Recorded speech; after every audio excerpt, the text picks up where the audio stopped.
Welcome. This is Signal.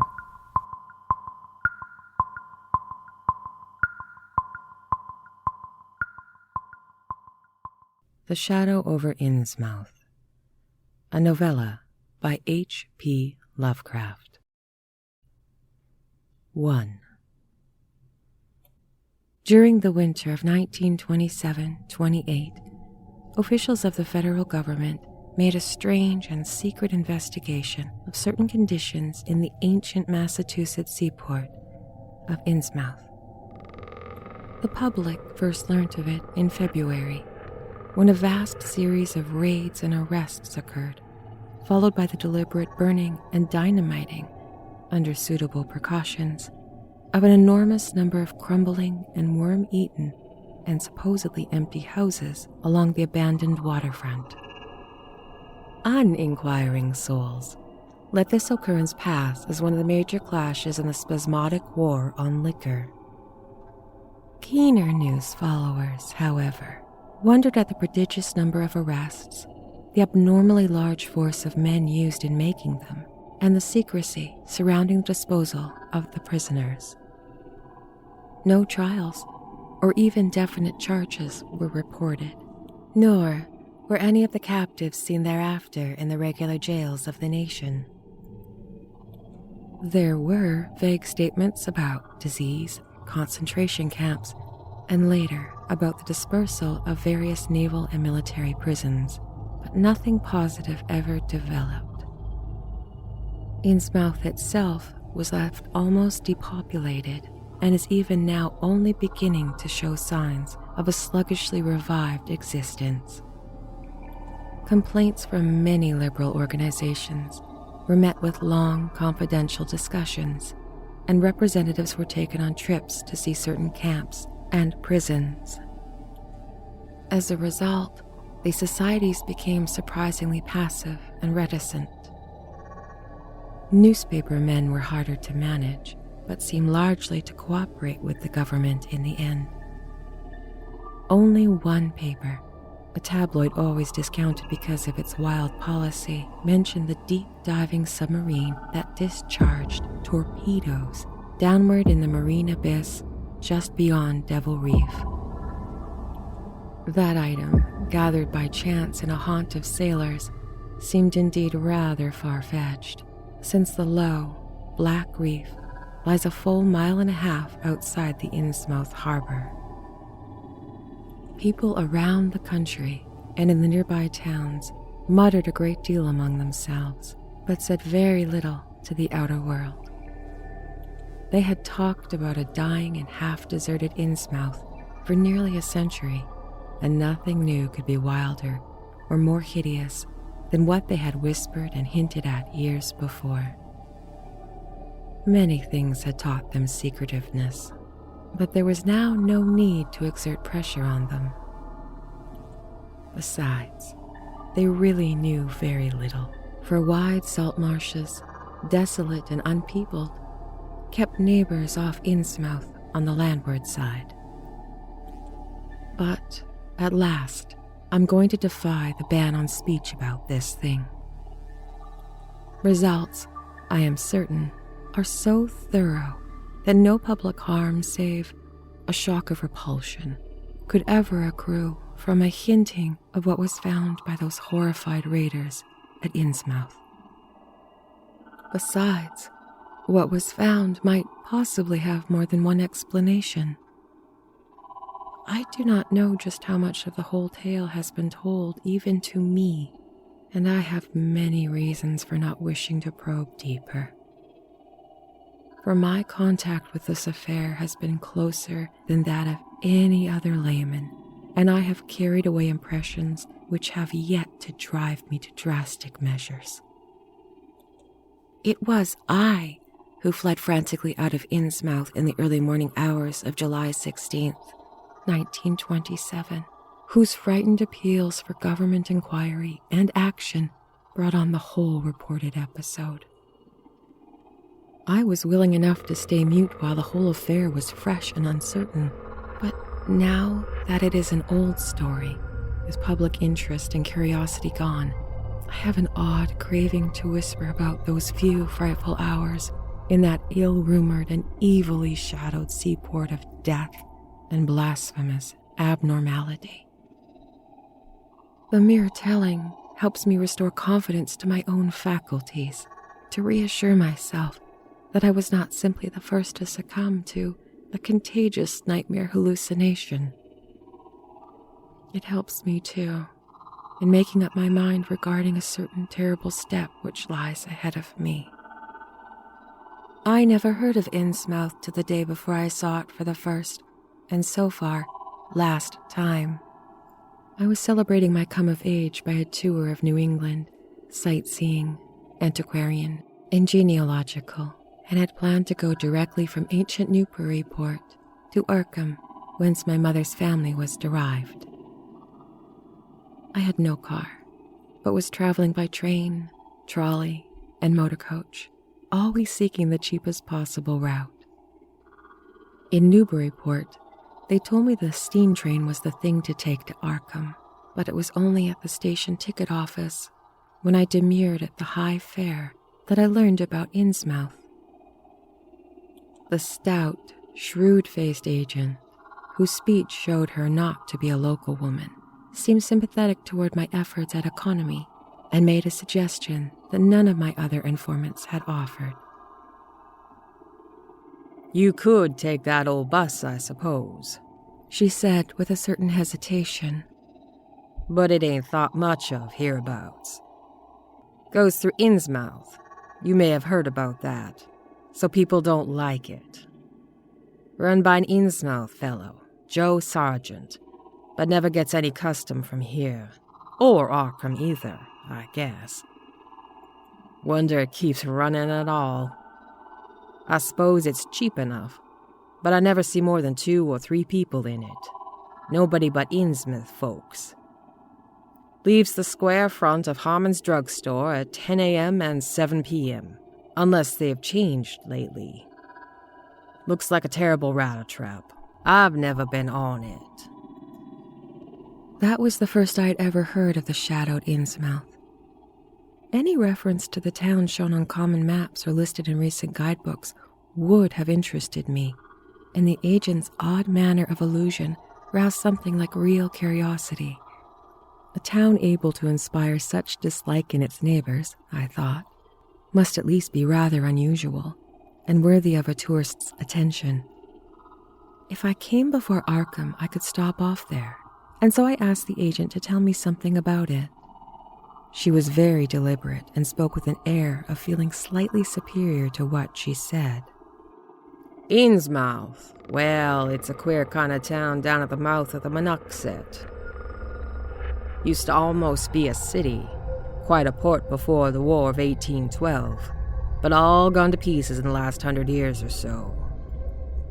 No railroad now. B&M never went through, and the branch line from Raleigh was given up years ago. More empty houses than people, I guess, and no businesses to speak of, except fishing and lobstering. Everybody trades mostly here or in Arkham or Ipswich. Once they had quite a few mills, but nothing's left except one gold refinery running the leanest kind of part-time. That refinery, though, used to be a big thing, and old man Marsh, who owns it, must be rich in creases. Queer old duck, though, and sticks mighty close to his home. He's supposed to have developed some skin disease or deformity late in life that keeps him out of sight. Grandson of Captain Obed Marsh, who founded the business.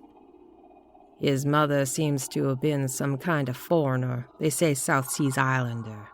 So everybody raised Cain when he married an Ipswich girl 50 years ago. They always do that about Innsmouth people. Folks here and hereabouts always try to cover up any Innsmouth blood they have in them. But Marsh's children and grandchildren look just like everyone else as far as I can see. I've had 'em pointed out to me here, though, come to think of it, the elder children don't seem to be around lately. Never saw the old man. And why is everyone so down on Innsmouth? Well, young lady, you mustn't take too much stock in what people say here. They're hard to get started, but once they get started, they never let up. They've been telling things about Innsmouth, whispering them mostly, for the last 100 years, I guess, and I gather they're more scared than anything else. Some of the stories would make you laugh, but old Captain Marsh driving bargains with the devil and bringing imps out of hell to live in Innsmouth, or about some kind of devil worship and awful sacrifices in some place near the wharves that people stumbled on around 1845 or thereabouts.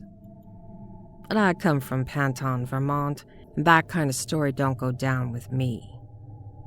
You ought to hear, though. Some of the old-timers tell about the Black Reef off the coast, Devil Reef, they call it. It's well above water a good part of the time and never much below it, but you could hardly call it an island. The story is there's a whole legion of devils seen sometimes on that reef, sprawled out or darting in and out of some kind of caves near the top. It's a rugged, uneven thing, a good bit over a mile out, and toward the end of shipping days, sailors used to make big detours just to avoid it. That is, sailors that don't hail from Innsmouth. One of the things they had against old Captain Marsh was that he was supposed to land on it sometimes at night when the tide was right. Maybe he did, for I dare say that rock formation was interesting, and it's just barely possible he was looking for pirate loot, and maybe finding it. But there was talk of him dealing with demons there. Fact is, on the whole, I guess it was really the captain that gave a bad reputation to the reef. That was before the big epidemic of 1846, when over half the folks in Innsmouth was carried off. I never did quite figure out what the trouble was, but it was probably some kind of foreign disease brought from China or somewhere by the shipping. It surely was bad enough. There were riots over it, all sorts of ghastly doings that I don't believe ever got outside of town, and it left the place in awful shape. Never came back. There can't be more than 300 or 400 people living there now. But the real thing behind the way folks feel is simply race prejudice, and I don't say I'm blaming those that hold it. I hate those Innsmouth folks myself, and I wouldn't care to go to their town. I suppose you know, though I can see you're a Westerner by your talk, that a lot of our New England ships used to have to do with queer ports in Africa, Asia, the South Seas, and everywhere else, and what queer kinds of people they sometimes brought back with them. You've heard about that sailor man that came home with a Chinese wife. Maybe you know there's still a bunch of Fiji Islanders somewhere around Cape Cod. Well, there must be something like that back of the Innsmouth people. The place always was badly cut off from the rest of the county by marshes and creeks, and we can't be sure about the ins and outs of the matter. But it's pretty clear that old Captain Marsh must have brought home some odd specimens when he had all 3 of his ships in commission back in the 20s and 30s. There certainly is a strange streak in the Innsmouth folks today. I don't know how to explain it, but it sort of makes you crawl. You'll notice a little in Sargent if you take his bus. Some of them have queer, narrow heads and flat noses and bulgy, staring eyes that never seem to shut, and their skin ain't quite right. Rough and scabby, and the sides of their necks are all shriveled and creased up. Get bald, too, very young. The older fellows look the worst. Fact is, I don't believe I've ever seen a very old chap of that kind. Guess they must die from looking in the glass. Animals hate 'em. They used to have lots of horse trouble before autos came in. Nobody around here or in Arkham or Ipswich will have anything to do with them, and they act kind of offish themselves when they come to town or when anyone tries to fish on their grounds. Queer how fish are always thick off Innsmouth Harbor when there aren't any anywhere else around. But just try to fish there yourself and see how the folks chase you off. Those people used to come here on the railroad, walking and taking the train at Rowley after the branch was dropped. Now they use that bus. Yes, there's a hotel in Innsmouth called the Gillam House, but I don't believe it can amount to much. I wouldn't advise you to try it. Better to stay here and take the 10 o'clock bus tomorrow morning. Then you can get an evening bus there at Arkham for 8 o'clock. There was a factory inspector who stopped at Gillam a couple of years ago, and he had a lot of unpleasant hints about the place. Seems they get a queer crowd there, for this fellow heard voices in the other rooms, but most of them was empty. That gave him the shivers. It was foreign talk, he thought, but he said the bad thing about it was the voice that sometimes spoke. It sounded so unnatural, slopping like, he said, that he didn't dare undress and go to sleep. Just waited up and lit out first thing in the morning. The talk went on most all night. This fellow, Casey was his name, had a lot to say about how the Innsmouth folks watched him and seemed on guard. He found the Marsh Refinery a queer place. It's an old mill on the lower falls of the Monuxet. And what he said tallied up with what I heard. Books in bad shape, and no clear account of any kind of dealings. You know, it's always been kind of a mystery where the Marshes get the gold they refine. They've never seemed to do much buying in that line, but years ago, they shipped out an enormous lot of ingots. Used to be talk of queer foreign kind of jewelry that the sailors and refinery men sold on the sly, or were seen once or twice on some of the Marsh women folks. People allowed maybe old Captain Obed traded it in some heathen port, especially since he was always ordering stacks of glass beads and trinkets such as seafaring men used to get for native trade. Others thought, and still think, he found an old pirate cache out on Devil's Reef. But here's the funny thing. The old captain's been dead for these 60 years, and there ain't been a good-sized ship out of that place since the Civil War. But just the same, the Marshes still keep on buying those few native trade things, mostly glass and rubber gewgaws, they tell me. Maybe the Innsmouth folks like 'em to look at themselves. God knows they've gotten to be about as bad as the South Sea cannibals and the Guinea savages. That plague of 46 must have taken off the best blood in the place. Anyway, they're a doubtful lot now, and the Marshes and the other rich folks are as bad as any. As I told you, probably ain't more than 400 people in the whole town in spite of all the streets they say are there. I guess they're what they call white trash down south, lawless and sly and full of secret doings. They get a lot of fish and lobsters and do the exporting by truck. Queer how the fish swarm right there and nowhere else. Nobody can ever keep track of these people, and state school officials and census men have a devil of a time. And you can bet that prying strangers ain't welcome around Innsmouth. I've heard personally of more than one business or government man that's disappeared there, and there's loose talk of one who went crazy and is out at Danvers now. They must have fixed up some awful scare for that fellow. That's why I wouldn't go at night if I was you. Never been there, have no wish to go, but I guess a daytime trip couldn't hurt you, even though the people hereabouts will advise you not to make it. If you're just sightseeing, looking for old-time stuff, Innsmouth ought to be quite the place for you. And so I spent part of that evening at the Newburyport Public Library, looking up data about Innsmouth. When I had tried to question the natives in shops, the lunchroom, the garages, and the fire station, I had found them even harder to get started than the ticket agent had predicted, and realized that I could not spare the time to overcome their first instinctive reticences.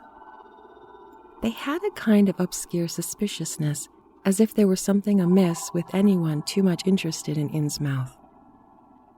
At the YMCA, where I was stopping, the clerk merely discouraged my going to such a dismal, decadent place, and the people at the library showed much the same attitude. Clearly, in the eyes of the educated, Innsmouth was merely an exaggerated case of civic degeneration. The Essex County histories on the library shelves had very little to say, except that the town was founded in 1643, noted for shipbuilding before the Revolution, a seat of great marine prosperity in the early 19th century, and later a minor factory center using the Monoxide as power. The epidemic and riots of 1846 were very sparsely treated, as if they formed a discredit to the county. References to the decline were very few, though the significance of the later record was unmistakable. After the Civil War, all industrial life was confined to the Marsh Refining Company, and the marketing of gold ingots formed the only remaining bit of major commerce, aside from the eternal fishing. That fishing paid less and less as the price of the commodity fell, and large-scale corporations offered competition, but there was never a dearth of fish around the Innsmouth harbor. Foreigners seldom settled there, and there was some discreetly veiled evidence that a number of Poles and Portuguese who had tried it had been scattered in a particularly drastic fashion.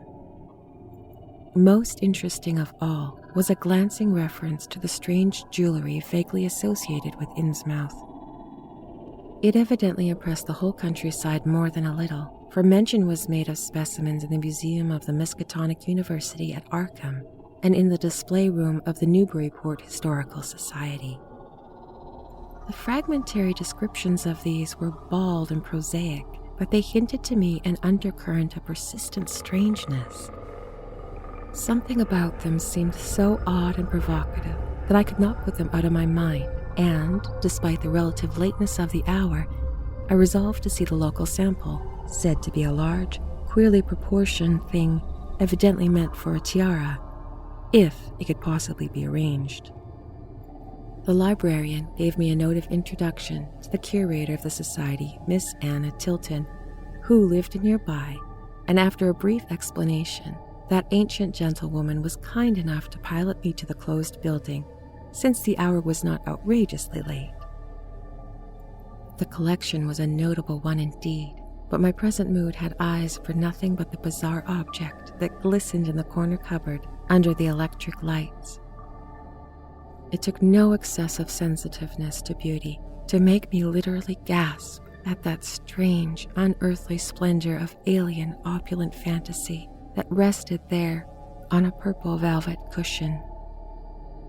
Even now, I can hardly describe what I saw, though it was clearly enough a sort of tiara, as the description had said. It was tall in the front, with a very large and curiously irregular periphery, as if designed for a head of almost freakish elliptical outline. The material seemed to be predominantly gold, though a weird, lighter lustrousness hinted at some strange alloy with an equally beautiful and scarcely identifiable metal. Its condition was almost perfect, and one could have spent hours in studying the striking and puzzling untraditional designs, some simply geometrical, and some plainly marine, chased or molded in high relief on its surface, with a craftsmanship of incredible skill and grace. The longer I looked, the more the thing fascinated me, and in this fascination, there was a curiously disturbing element hardly to be classified or accounted for. At first I decided it was the queer, otherworldly quality of the art which made me uneasy. All other art objects I had ever seen had either belonged to some known racial or national stream, or else they were consciously modernistic defiances of every recognized stream. This tiara was neither. It clearly belonged to some settled technique of infinite maturity and perfection, yet that technique was utterly remote from any Eastern or Western, ancient or modern, which I had ever heard of or even seen exemplified. It was as if the workmanship were that of another planet. However, I soon saw that my uneasiness had a second, perhaps equally potent source residing in the pictorial and mathematical suggestions of the strange designs. The patterns all hinted of remote secrets and unimaginable abysses in time and space, and the monotonously aquatic nature of the reliefs became almost sinister. Among these reliefs were fabulous monsters of abhorrent grotesqueness and malignity, half ichthyothic and half batrachian in suggestion, which one could not disassociate from certain haunting and uncomfortable sense of pseudo-memory, as if they called up some image from deep cells and tissues whose retentive functions were wholly primal and awesomely ancestral. At times, I fancied every contour of these blasphemous fish frogs was overflowing with the ultimate quintessence of unknown and inhuman evil.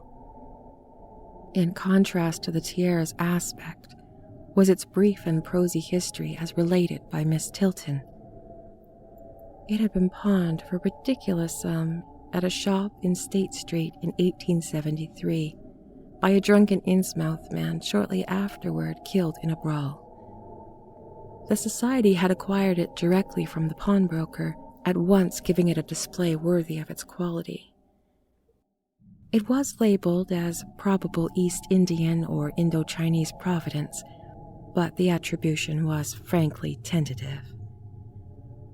Miss Tilton, comparing all possible hypotheses regarding its origin and its presence in New England, was inclined to believe that it formed part of an exotic pirate horde discovered by old Captain Obed Marsh.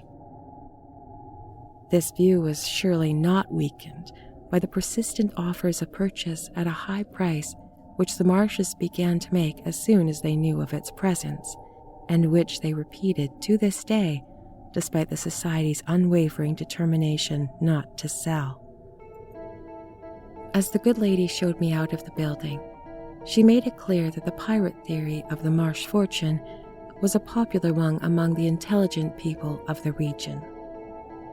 Her own attitude toward the shadowed Innsmouth, which she had never seen, was one of dismay at a community slipping far down the cultural scale, and she assured me that rumors of devil worship were partly justified by the peculiar secret cult which had gained force there and engulfed all the Orthodox churches. It was called, she said, the Esoteric Order of Dagon, and was undoubtedly debased quasi-pagan thing imported from the East a century before, at a time when Innsmouth fisheries seemed to be going barren. Its persistence among the simple people was quite natural in the view of the sudden and permanent return of abundantly fine fishing, and it soon became the greatest influence in the town, replacing Freemasonry altogether and taking up the headquarters of the old Masonic Hall on New Church Green. All this, to the pious Miss Tilton, formed an excellent reason for shunning the ancient town of decay and desolation. But to me, it was merely fresh incentive. To my architectural and historical anticipations was now added an acute anthropological zeal, and I could scarcely sleep in my small room at the Y as the night wore away. 2. Shortly before 10 the next morning, I stood with one small valise in front of Harmon's drugstore in the Old Market Square waiting for the Innsmouth bus. As the hour for its arrival drew near, I noticed a general drift of loungers to other places up the street or to the ideal lunch across the square. Evidently, the ticket agent was not exaggerating the dislike which local people bore towards Innsmouth and its denizens. In a few moments, a small motor coach of extreme decrepitude and dirty gray color rattled down State Street, made a turn, and drew up on the curb beside me. I felt immediately that this was the right one, a guess which the half-illegible sign on the windshield, Arkham, Innsmouth, Newport, soon verified. There were only 3 passengers, dark, unkempt men of sullen visage and somewhat youthful cast, and when the vehicle stopped, they clumsily shambled out and began walking up State Street in a silent, almost furtive fashion. The driver also alighted, and I watched him as he went into the drugstore and made some purchase. This, I reflected, must be Joe Sargent mentioned by the ticket agent, and even before I noticed any details, there spread over me a wave of spontaneous aversion which could neither be checked nor explained. It suddenly struck me as very natural that the local people should not wish to ride a bus owned and driven by this man, or to visit any oftener than possible the habitat of such a man and his kinfolk. When the driver came out of the store, I looked at him more carefully and tried to determine the source of my evil impression. He was a thin, stooped-shouldered man, not much under 6 feet tall, dressed in shabby blue civilian clothes and wearing a frayed gray golf cap. His age was perhaps 35, but the odd deep creases in the sides of his neck made him seem older when one did not study his dull, expressionless face.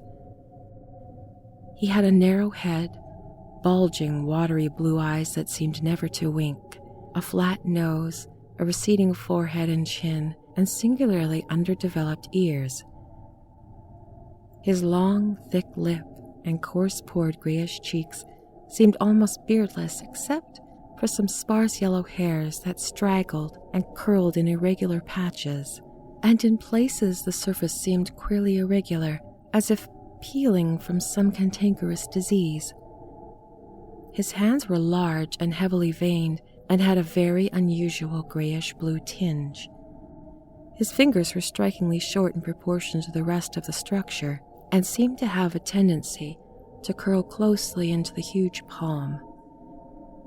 As he walked towards the bus, I observed his peculiar shambling gait and saw his feet were inordinately immense. The more I studied them, the more I wondered how he could buy any shoes to fit them. A certain greasiness about the fellow increased my dislike. He was evidently given to working or lounging around fish docks, and he carried with him much of their characteristic smell. Just what foreign blood was in him I could not even guess. His oddities certainly did not look Asiatic, Polynesian, Levantine, or Negroid, yet I could see why the people found him alien. I myself would have thought of biological degeneration rather than alienage. I was sorry when I saw that there would be no other passengers on the bus. Somehow I did not like the idea of riding alone with this driver. But as leaving time obviously approached, I conquered my qualms and followed the man aboard, extending him a $1 bill and murmuring the single word, Innsmouth. He looked at me curiously for a second as he returned 40 cents change without speaking. I took a seat far behind him, but on the same side of the bus, since I wished to watch the shore during the journey. At length, the decrepit vehicle started with a jerk and rattled noisily past the old brick buildings of State Street amidst a cloud of vapor from the exhaust. Glancing at people on the sidewalks, I thought I detected in them a curious wish to avoid looking at the bus, or at least a wish to avoid seeming to look at it. When we turned to the left onto High Street, where the going was smoother, flying by old stately mansions of the early Republic and still older colonial farmhouses, passing the Lower Green and Parker River and finally emerging into a long, monotonous stretch of open shore country. The day was warm and sunny, but the landscape of sand, sedge grass, stunted shrubbery became more and more desolate as we proceeded. Out the window, I could see the blue water and sandy line of Plum Island, and we presently drew very near the beach as our narrow road veered off the main highway to Rowley and Ipswich. There were no visible houses, but I could tell by the state of the road that traffic was very light hereabouts. The small, weather-worn telephone poles carried only 2 wires. Now and then we crossed crude wooden bridges over tidal creeks that would wind far inland and promoted the general isolation of the region. Once in a while I noticed dead stumps and crumbling foundation walls above the drifting sand, and recalled the tradition quoted in one of the histories I had read that this was once fertile and thickly settled countryside. The change, it said, came simultaneously with the Innsmouth epidemic of 1846, and was thought by simple folk to have a dark connection with hidden forces of evil. Actually, it was caused by unwise cutting of woodlands near the shore, which robbed the soil of its best protection and opened the way for waves of wind-blown sand. At last we lost sight of Plum Island and saw the vast expanse of the open Atlantic on our left. Our narrow course had begun to climb steeply, and I felt a singular sense of disquiet in looking at the lonely crest ahead where the rutted road met the sky. It was as if the bus were about to keep on in its ascent, leaving the sane earth altogether and merging with the unknown arcana of the upper air and cryptical sky.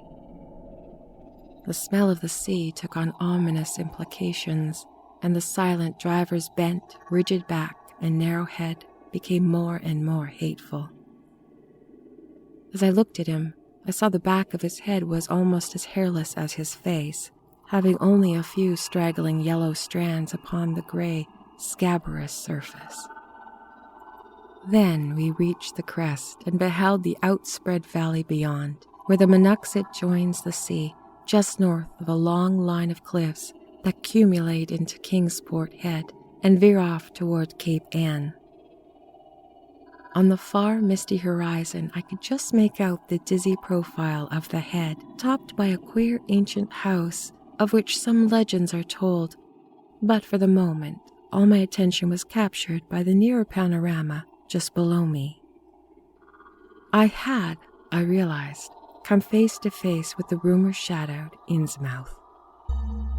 It was a town of wide extent and dense construction, yet one with a portentous dearth of visible life. From the tangle of chimney pots, scarcely a wisp of smoke came, and the 3 tall steeples loomed stark and unpainted against the seaward horizon. One of them was crumbling down at the top, and in the other were only black gaping holes where the clock dials should have been. The vast huddle of shagging gambrel roofs and the peak gables conveyed with offensive clearness the idea of wormy decay. As we approached along the now descending road, I could see that many roofs were wholly caved in. There were some large, square Georgian houses, too, with hipped roofs, cupolas, and railed widows' walks. These were mostly well back from the water, and 1 or 2 seemed to be in moderately sound condition.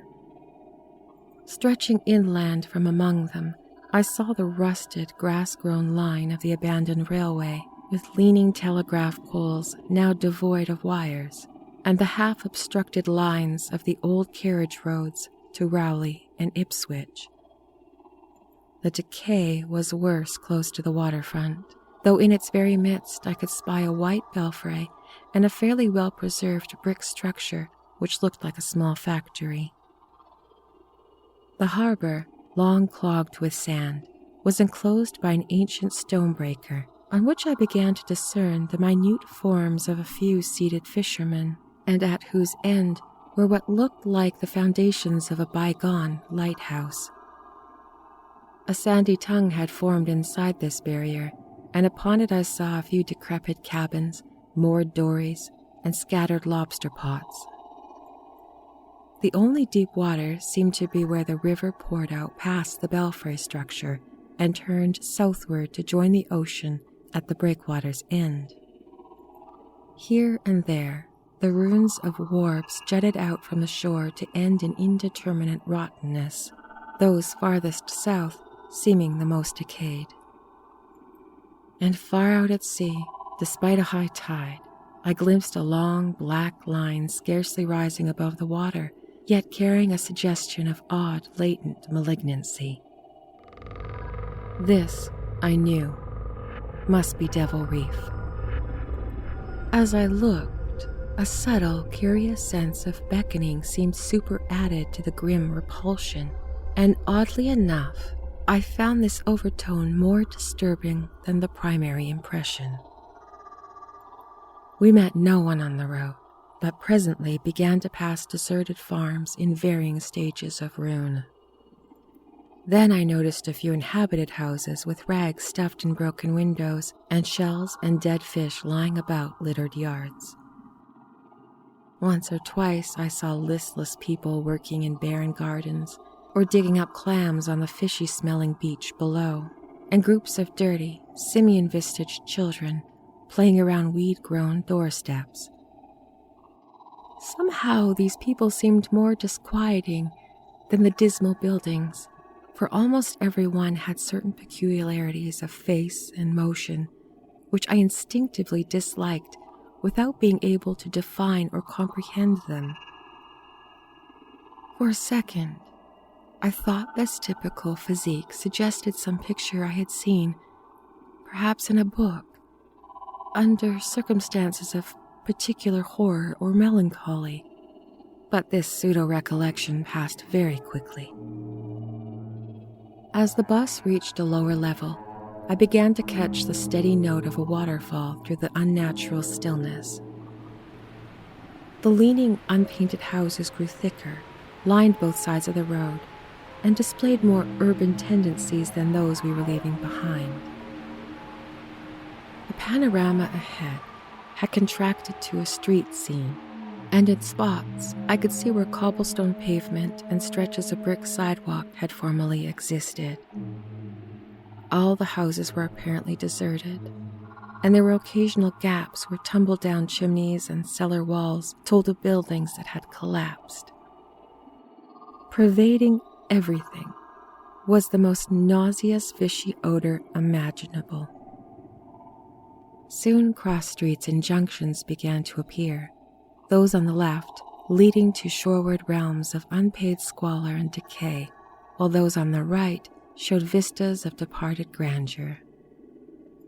So far, I had seen no people in the town, but there came signs of sparse habitation, curtained windows here and there, and the occasional battered motorcar at the curb.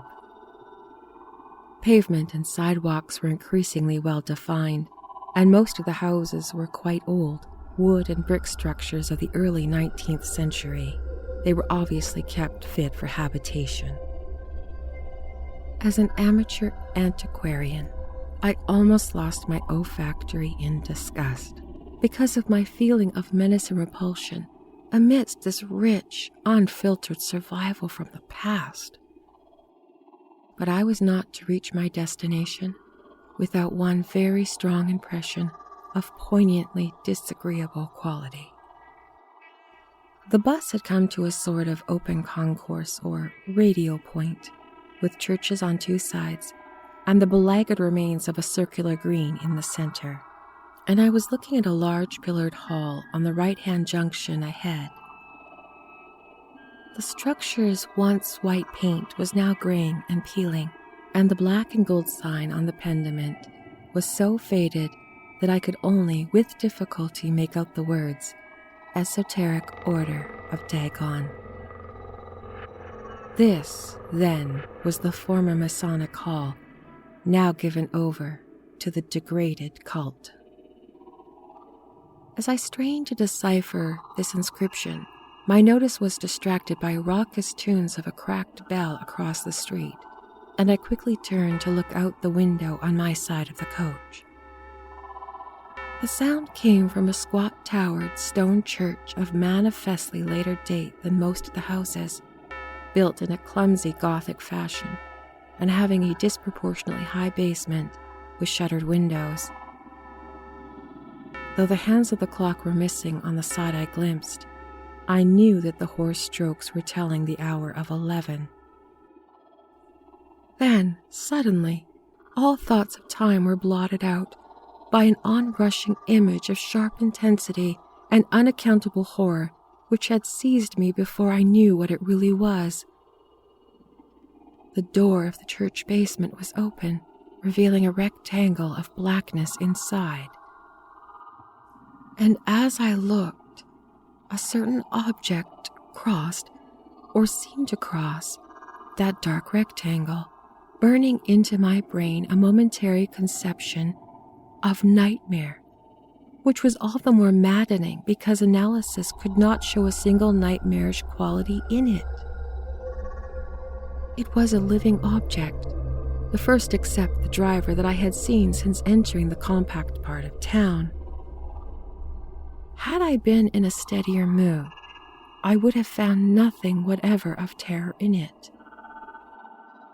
Clearly, as I realized a moment later, it was the pastor, clad in some peculiar vestments doubtless introduced since the Order of Dagon had modified the ritual of the local churches. The thing that had probably caught my first subconscious glance and supplied the touch of bizarre horror was the tall tiara he wore, an almost exact duplicate of the one Miss Tilton had shown me the previous evening.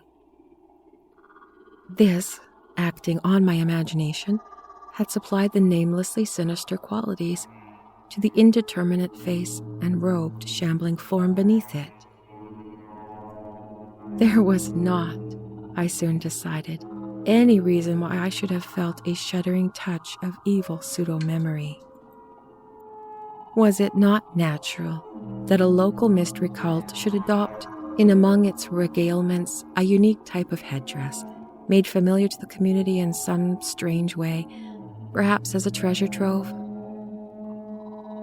A very thin sprinkling of repellent-looking youngish people now became visible on the sidewalks, lone individuals, and silent knots of 2 or 3. The lower floors of crumbling houses sometimes harbored small shops with dingy signs, and I noticed a parked truck or two as we rattled along. The sound of waterfalls became more and more distinct, and presently I saw a fairly deep river gorge ahead, spanned by a wide, iron-railed highway bridge, beyond which a large square opened out. As we clanked over the bridge, I looked out both sides and observed some factory buildings on the edge of the grassy bluff or partway down.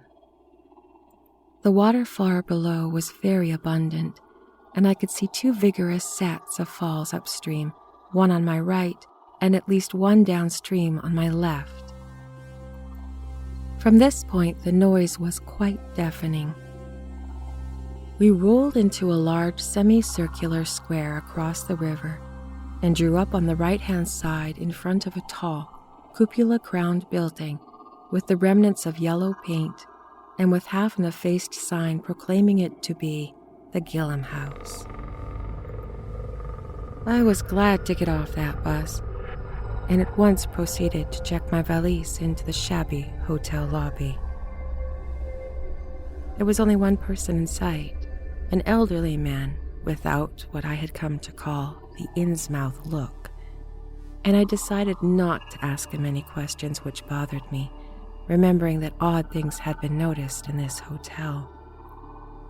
Instead, I strolled out onto the square from which the bus had already gone and studied the scene minutely and appraisingly. One side of the cobblestone open space was a straight line of the river. The other was a semicircle of slant-roofed brick buildings of about the 1800 period, from which several streets radiated away from the southeast, south, and southwest. Lamps were depressingly few and small, all low-powered incandescents, and I was glad that my plans called for departure before dark, even though I knew the moon would be bright. The buildings were all in fair condition and included perhaps a dozen shops in current operation, of which one was a grocery store of the First National chain, others a dismal restaurant, a drugstore, a wholesale fish dealer's office, and still another at the eastern extremity of the square near the river, an office of the town's only industry, the Marsh Refining Company. There were perhaps 10 people visible, and 4 or 5 automobiles and motor trucks stood scattered about. I did not need to be told that this was the civic center of Innsmouth. Eastward, I could catch blue glimpses of the harbor, against which rose the decaying remains of 3 once beautiful Georgian steeples. And towards the shore on the opposite bank of the river, I saw a white belfry surmounting what I took to be the Marsh Refinery. For some reason or another, I chose to make my first inquiries at the chain grocery, whose personnel was not likely to be native to Innsmouth. I found a solitary boy of about 17 in charge, and was pleased to note the brightness and affability which promised cheerful information. He seemed exceptionally eager to talk, and I soon gathered that he did not like the place, its fishy smell, or its furtive people. A word with any outsider was a relief to him. He hailed from Arkham, boarded with a family who came from Ipswich, and came back home whenever he got a moment off. His family did not like him to work in Innsmouth, but the chain had transferred him there, and he did not wish to give up his job. There was, he said, no public library or chamber of commerce in Innsmouth, but I could probably find my way about. The street I had come down was Federal. West of that were the fine old residence streets, Broad, Washington, Lafayette, and Adams, and east of it were the shoreward slums. It was in these slums, along Main Street, that I would find the old Georgian churches, but they were long abandoned. It would be well not to make oneself too conspicuous in such neighborhoods, especially north of the river, since people were sullen and hostile. Some strangers even disappeared. Some spots were almost forbidden territory, as he had learned at considerable cost. One must not, for example, linger around the Marsh Refinery, or around any of the still-used churches, or around the pillared order of Dagon Hall at New Church Green. Those churches were very odd and violently disavowed by their respective denominations elsewhere, and apparently using the queerest kind of ceremonials and clerical vestments. Their creeds were heterodox and mysterious, involving hints of certain marvelous transformations leading to bodily immortality, of a sort, on this earth. The youth's own pastor, Dr. Wallace of Ashbury M.E. Church in Arkham, had gravely urged him not to join any church in Innsmouth. As for the Innsmouth people, the youth hardly knew what to make of them. They were as furtive and seldom seen as animals that live in burrows, and one could hardly imagine how they passed the time apart from their desultory fishing. Perhaps, judging from the quantities of bootleg liquor they consumed, they lay for most of the daylight hours in an alcoholic stupor. They seemed sullenly band together in some sort of fellowship and understanding, despising the world as if they had access to another and preferable spheres of entity. Their appearance, especially those staring, unwinking eyes one never saw shut, was certainly shocking enough, and their voices were disgusting. It was awful to hear them chanting in their churches at night, especially during their main festivals or revivals, which fell once a year on April 30th and October 31st. They were very fond of the water and swam a good deal in both river and harbor. Swimming races out to Devil Reef were very common, and everyone in sight seemed well able to share in this arduous sport. When one came to think of it, it was generally only rather young people who were seen about in public, and of these, the oldest were apt to be the most tainted-looking. When exceptions did occur, they were most likely persons who had no trace of aberrancy, like the old clerk in the hotel.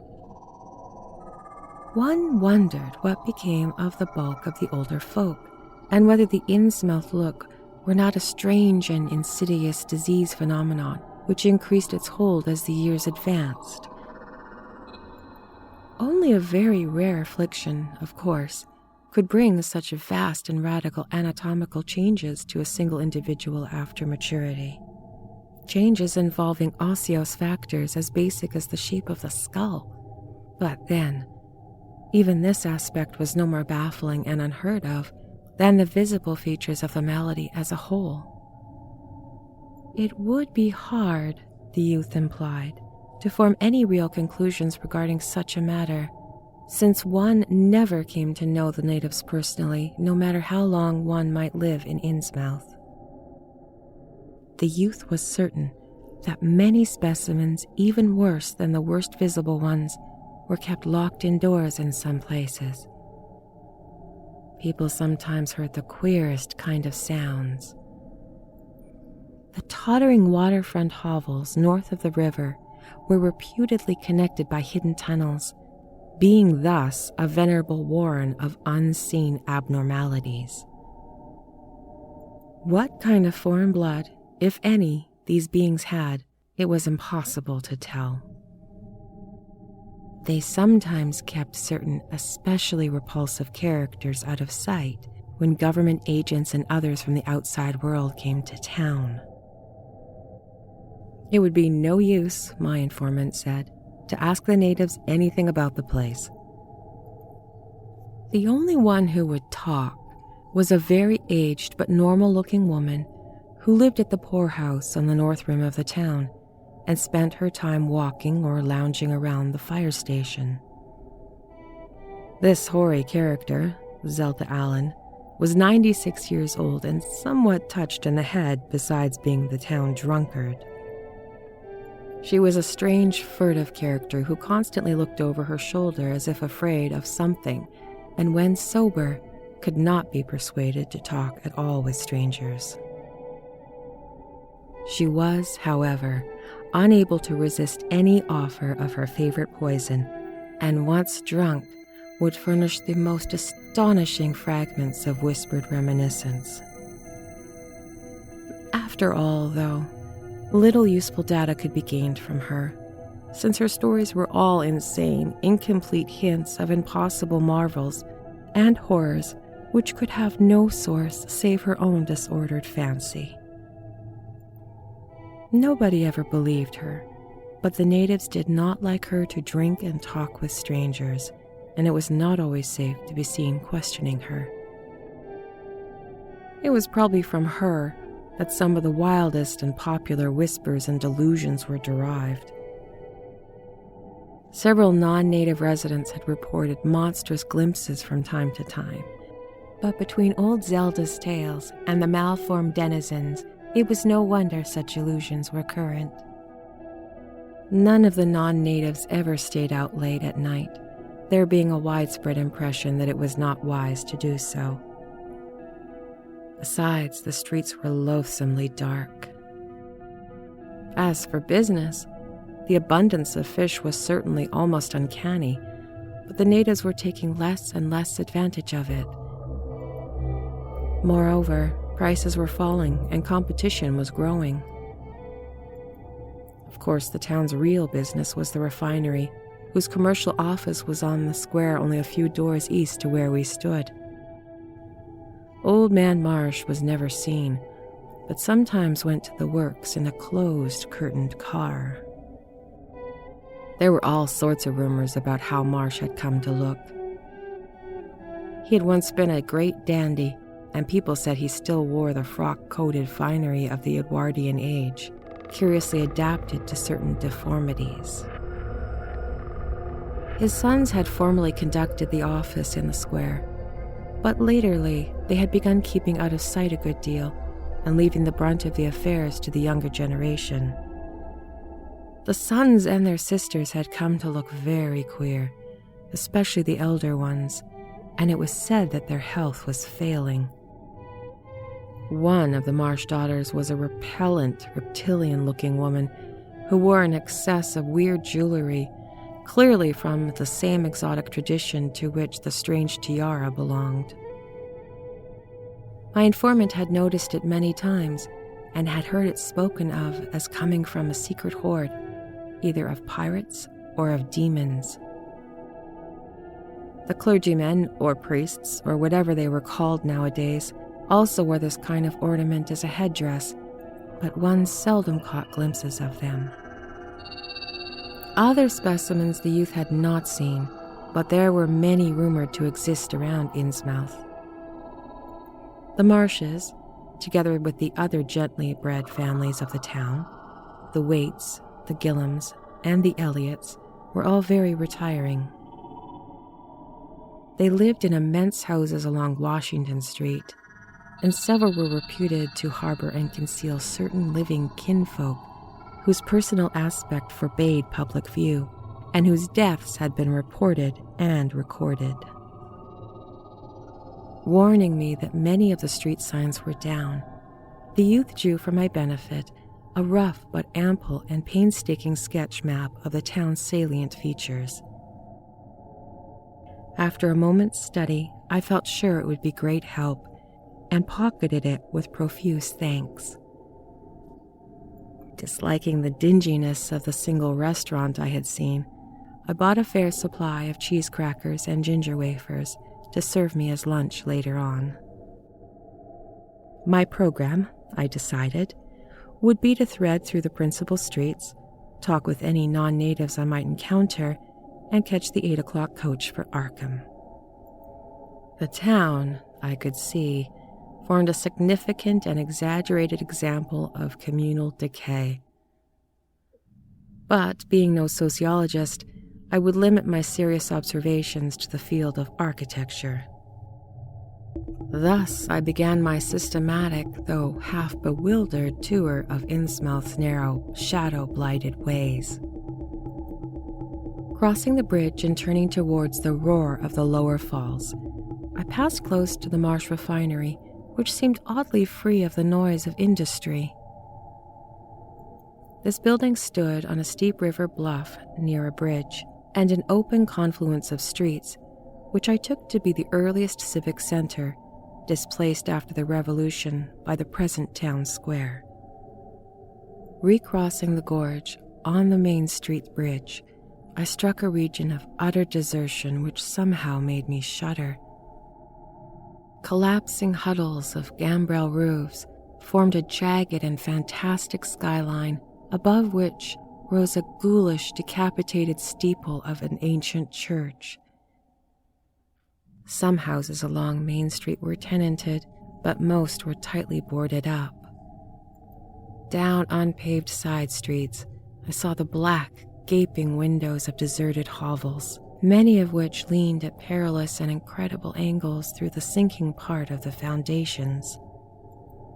Those windows stared so spectrally that it took courage to turn eastward towards the waterfront.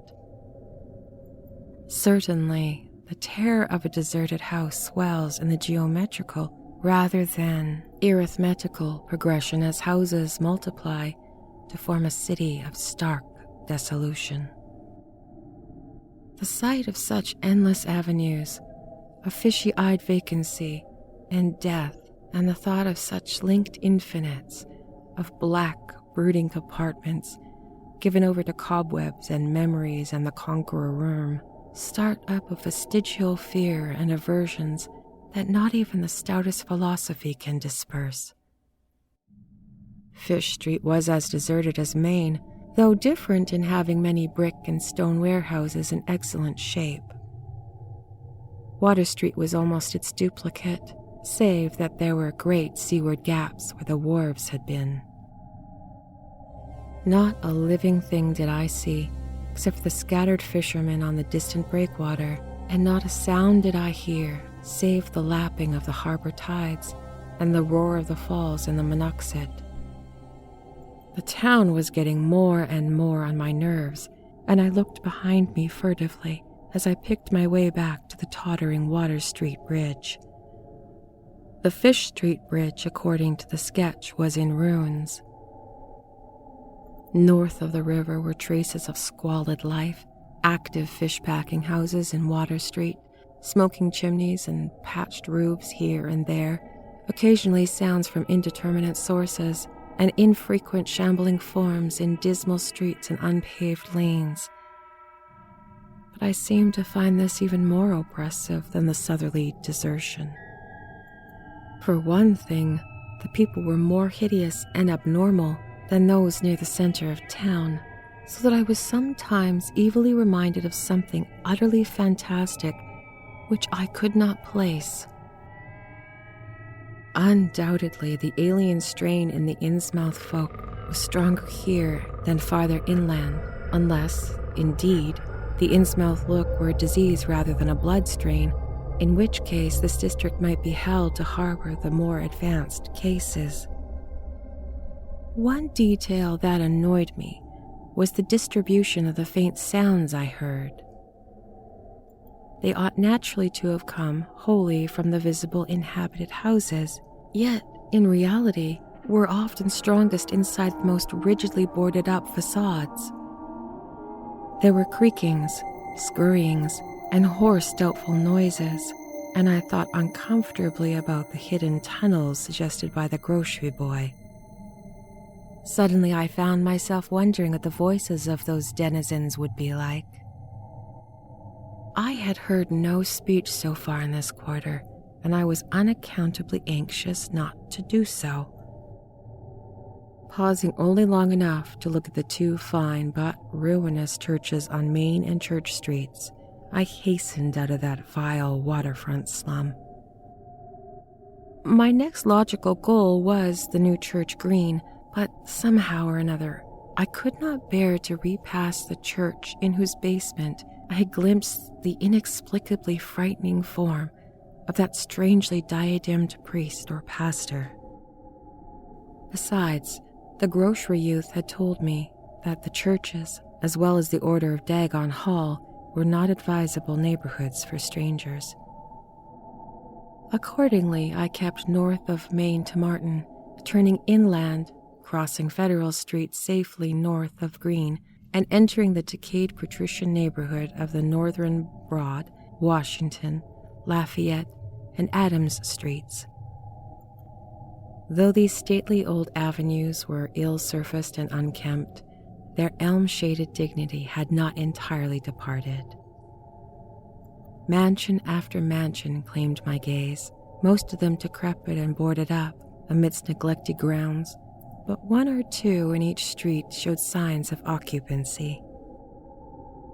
In Washington Street, there was a row of 4 or 5 in excellent repair and finely tended lawns and gardens. The most sumptuous of these, with wide terraced parterres, extending back the whole way to Lafayette Street, I took to be the home of Old Man Marsh, the afflicted refinery owner. In all these streets, no living thing was visible, and I wondered at the complete absence of cats and dogs in Innsmouth. Another thing which puzzled and disturbed me, even in some of the best preserved mansions, was the tightly shuttered condition of many of the third-story and attic windows. Furtiveness and secretiveness seemed universal in this hushed city of alienage and death, and I could not escape the sensation of being watched from ambush on every hand by sly, staring eyes that never shut. I shivered as the cracked stroke of 3 sounded from the belfry on my left.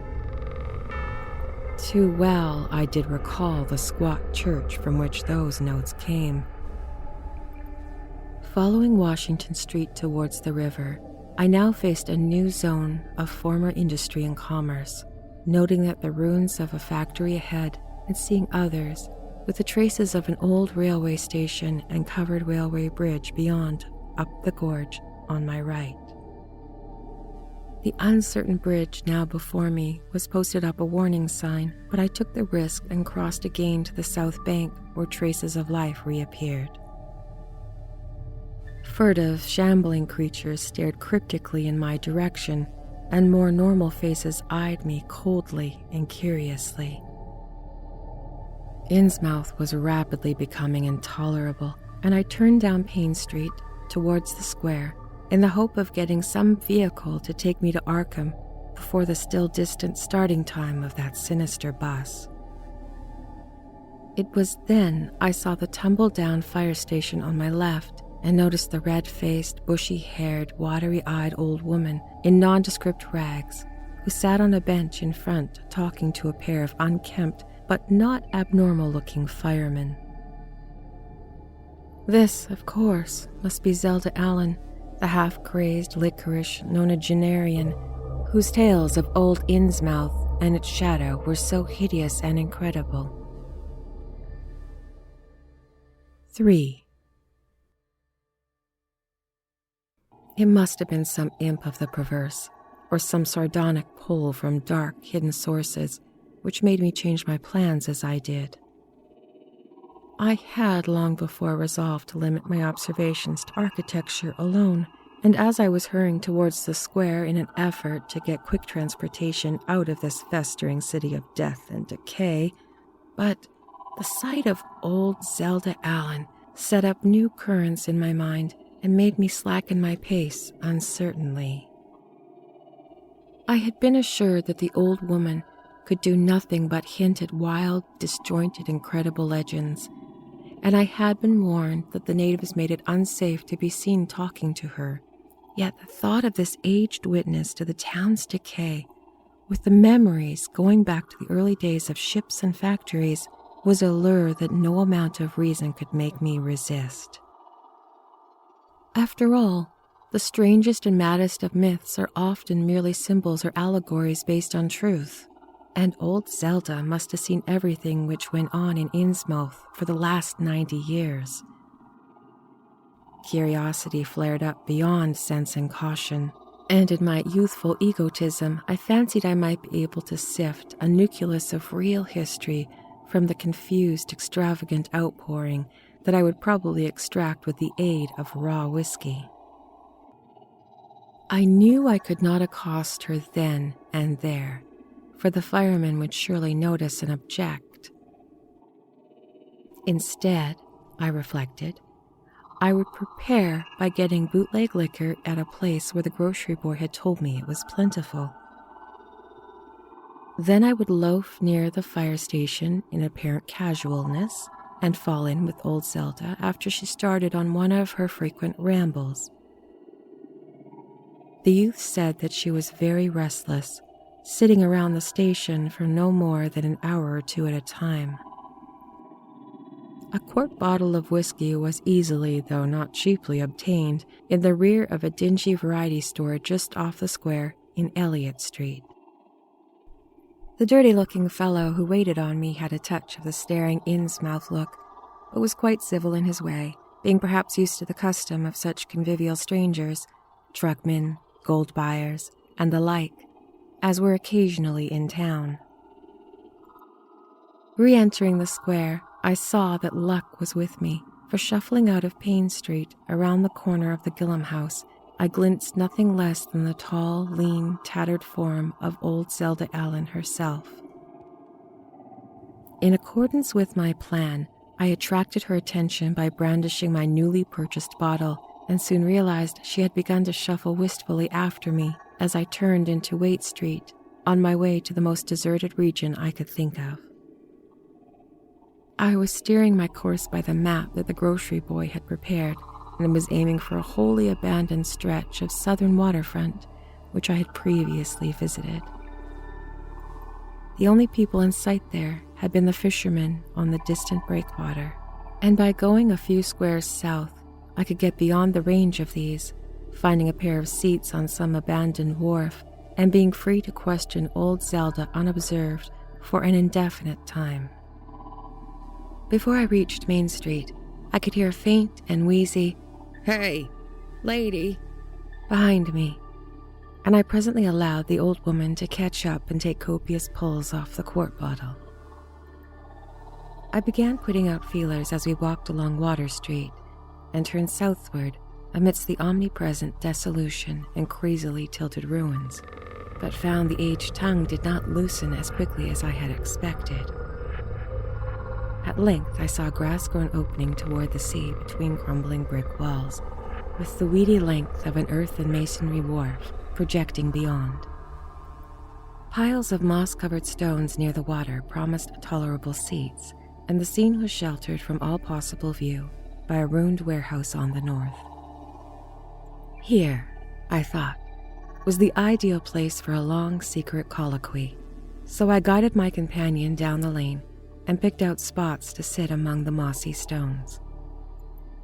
The air of death and desertion was ghoulish, and the smell of fish was almost insufferable, but I was resolved to let nothing deter me. About 4 hours remained for conversation if I were to catch the 8 o'clock coach for Arkham, and I began to dole out more liquor to the ancient tippler, meanwhile eating my own frugal lunch. In my donations, I was careful not to overshoot the mark, for I did not wish Zelda's vinous garrulousness to pass into a stupor. After an hour, her furtive taciturnity showed signs of disappearing, but much to my disappointment, she still sidetracked questions about Innsmouth and its shadow-haunted past. She would babble of current topics, revealing a wide acquaintance with newspapers and a great tendency to philosophize in a contentious village fashion. Toward the end of the second hour, I feared my quart of whiskey would not be enough to produce results, and I was wondering whether I had better leave old Zelda and go back for more. Just then, however, chance made an opening which my questions had been unable to make, and the wheezing ancient's rambling took a turn that caused me to lean forward and listen alertly. My back was towards the fishy-smelling sea, but she was facing it, and something or another caused her wandering gaze to light on the low, distant line of Devil Reef, then showing plainly, almost fascinatingly, above the waves. The sight seemed to displease her, for she began a series of weak curses, which ended in a confidential whisper and a knowing leer. She bent toward me, took a hold of my coat lapel, and hissed out some hints that could not be mistaken. "That's where it all begun. That cursed place of all wickedness there where the deep water starts. Gate o' hell. Sheer drop down to the bottom, no sounding line can tetch. Old Captain Obed done it. Him that found out more than was good for him in the South Sea Islands. Everybody was in a bad way them days. Trade falling off, mills losing business, even the new ones. And the best of our men folks killed privateering in the War of 1812, or lost with the Elizy brig and the Ranger's Snow, both of them Gilman venters. Obed Marsh, he had 3 ships afloat, Brigantine Columbia, Brig Hetty, and Bark Sumatra Queen. He was the only one that kept on with the East Indian Pacific trade, though Esdras Martin's barkteen Malay Pride made a venture as late as 28. Nobody was ever like Captain Obed, old limb of Satan. I can mind him telling about furrin parts, and calling all the folks stupid for going to the Christian meeting and bearing their burdens meek and lowly. Says they'd oughter get better gods like some of the folks in the Ingies. Gods as would bring 'em good fishing in return for their sacrifices, and would answer folks' prayers. Matt Elliott, his first mate, talked a lot too, only it was against folks doing any heathen things. Told about an island east of Otaheite, where there was a lot of stone ruins older than anyone knew anything about. Kinda like them on Pohnpei in the Carolines, but with carvings of faces that looked like the big statues on Easter Island.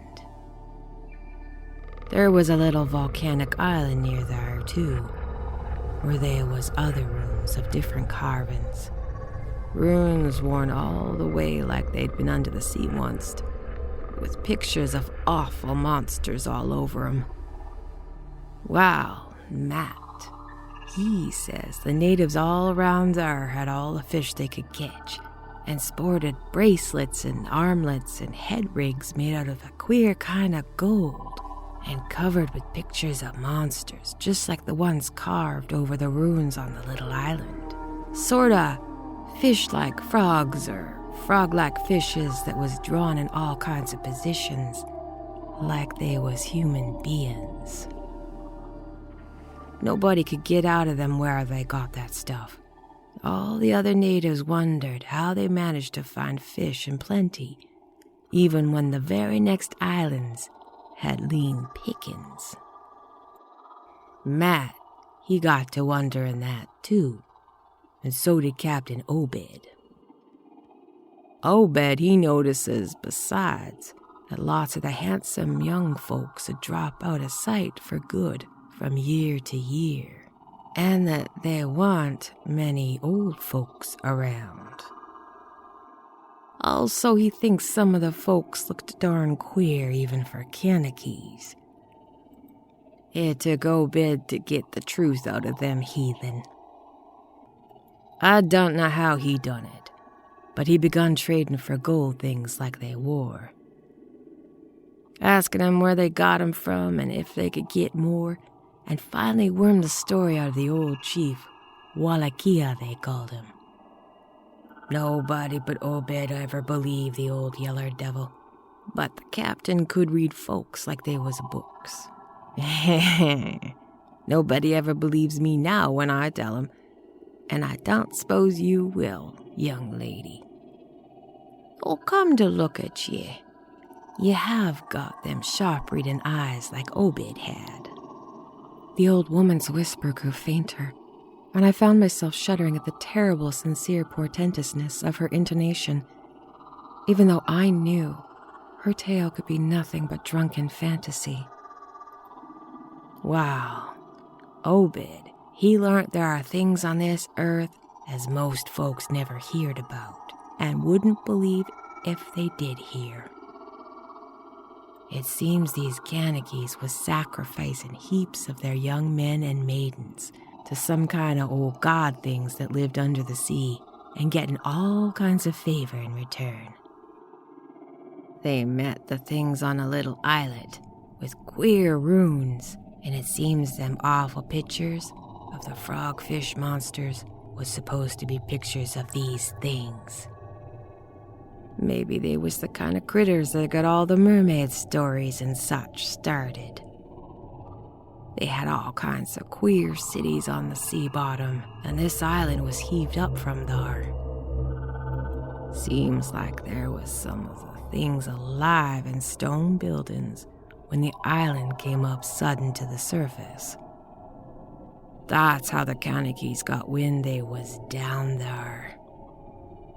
Made hand sign as soon as they got over being scared, and pieced up a bargain afore long.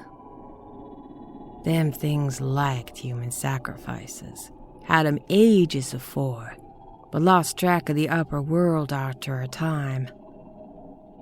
What they done with the victims ain't for me to say, and I guess Obed he weren't none too sharp about asking. But it was all right with the heathens, 'cause they had been having a hard time and was desperate about everything. They give a certain number of the young folks to the sea things twice every year, May Eve and Halloween, regular as could be. Also gave some of the old carved knickknacks they made. What the things agreed to give in return was plenty of fish. They drive them from all over the sea, and a few gold things now and then. Well, as I says, the natives met the things on a little volcanic islet, going there in canoes and sacrificing etc., and bringing back any of the gold-like jewels as was coming to them.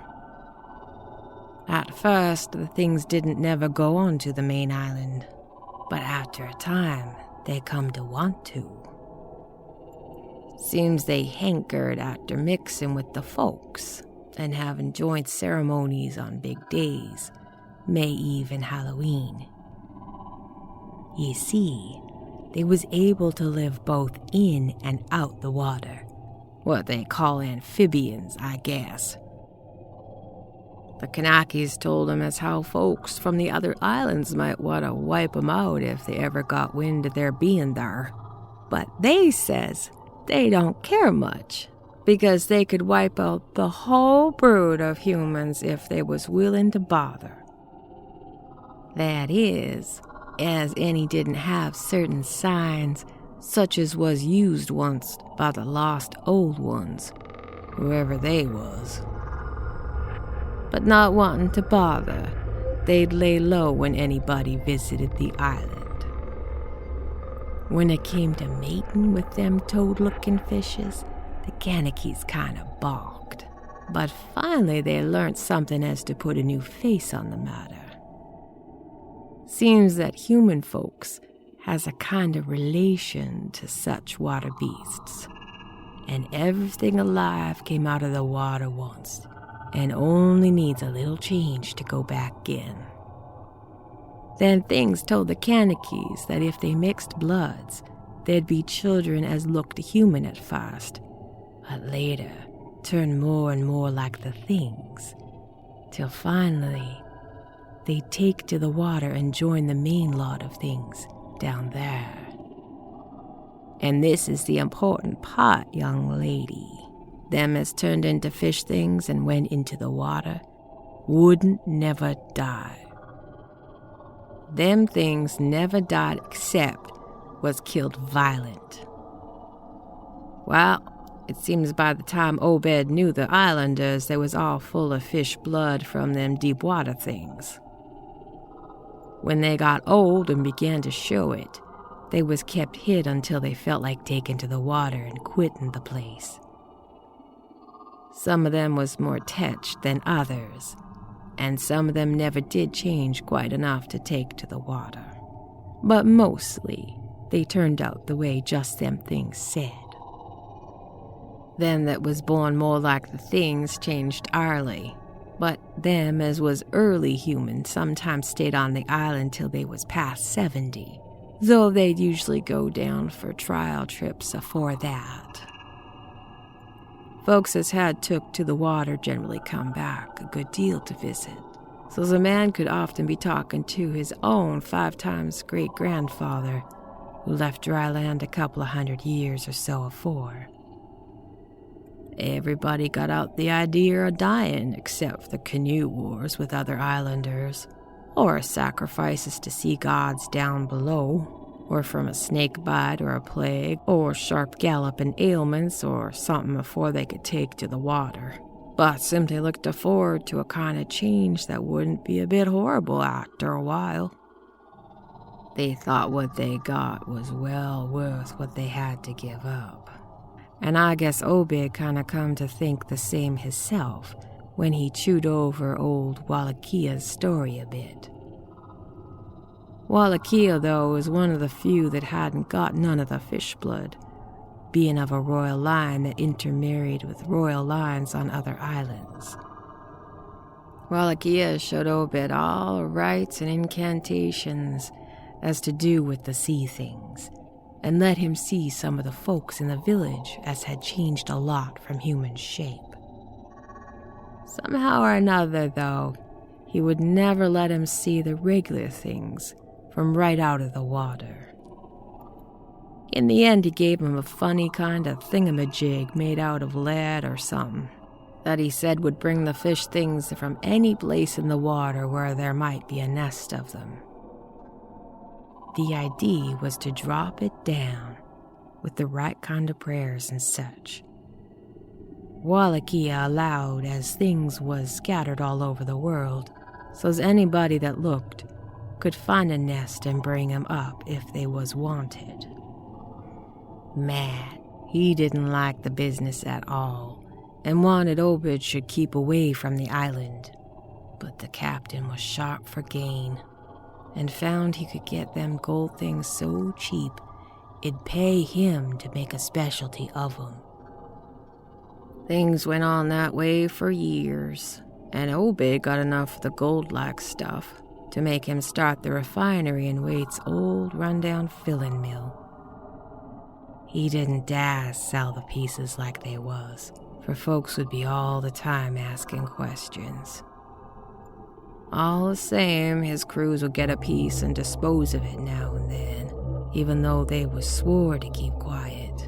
And he'd let his women folks wear some of the pieces as was more human-like than most. Well, come 38, when I was 7-year-old, Obed found the island people had been wiped out between voyages. Seems other islanders got wind of what was going on and took matters into their own hands. Suppose they must have had, after all, them magic signs as the sea things said was the only things they was afeared of.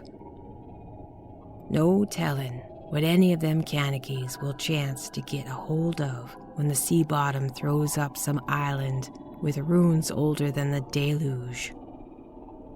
Pious cusses these was. They didn't leave nothing standing on either island or the volcanic islet except the parts of the ruins was too big to knock down. In some places there were stones strewn about, like charms, with something on 'em what ye call a swastika nowadays. Probably them was the old one's signs. Folks all wiped out, no trace of no gold-like things, and none of the nearby Kanakies would breathe a word about the matter. Wouldn't even admit there'd ever been any people on that island.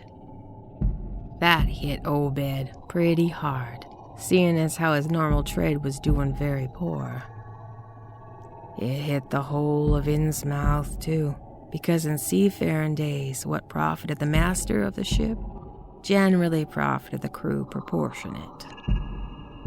Most of the folks around town took the hard times kind of sheep-like and resigned, but they was in bad shape because the fishing was petering out and the mills weren't doing none too well. Then's the time Obed began cursing at folks for being dull sheep and praying to a Christian heaven as didn't help them none. He told 'em he knowed of folks as prayed to God to give him something you really need, and says if a good bunch of men stand by him, he could maybe get a hold of certain powers as could bring plenty of fish and quite a bit of gold. Of course, them that served on the Sumatra Queen and seed the island knowed what he meant, and weren't none too anxious to get close to the sea things like they heard tell on. But them as didn't know what 'twas all about got kinda swayed by what Obed had to say, and began to ask him what he could do to set him on the way to a faith as would bring them results. Here the old woman faltered, mumbled, and lapsed into a moody and apprehensive silence, glancing nervously over her shoulder and then turning back to stare fascinatedly at the distant black reef. When I spoke to her, she did not answer, so I knew I would have to let her finish the bottle. The insane yarn I was hearing interested me profoundly, for I fancied there was contained within a sort of crude allegory based on the strangeness of Innsmouth and elaborated by imagination, at once creative and full of scraps of exotic legend.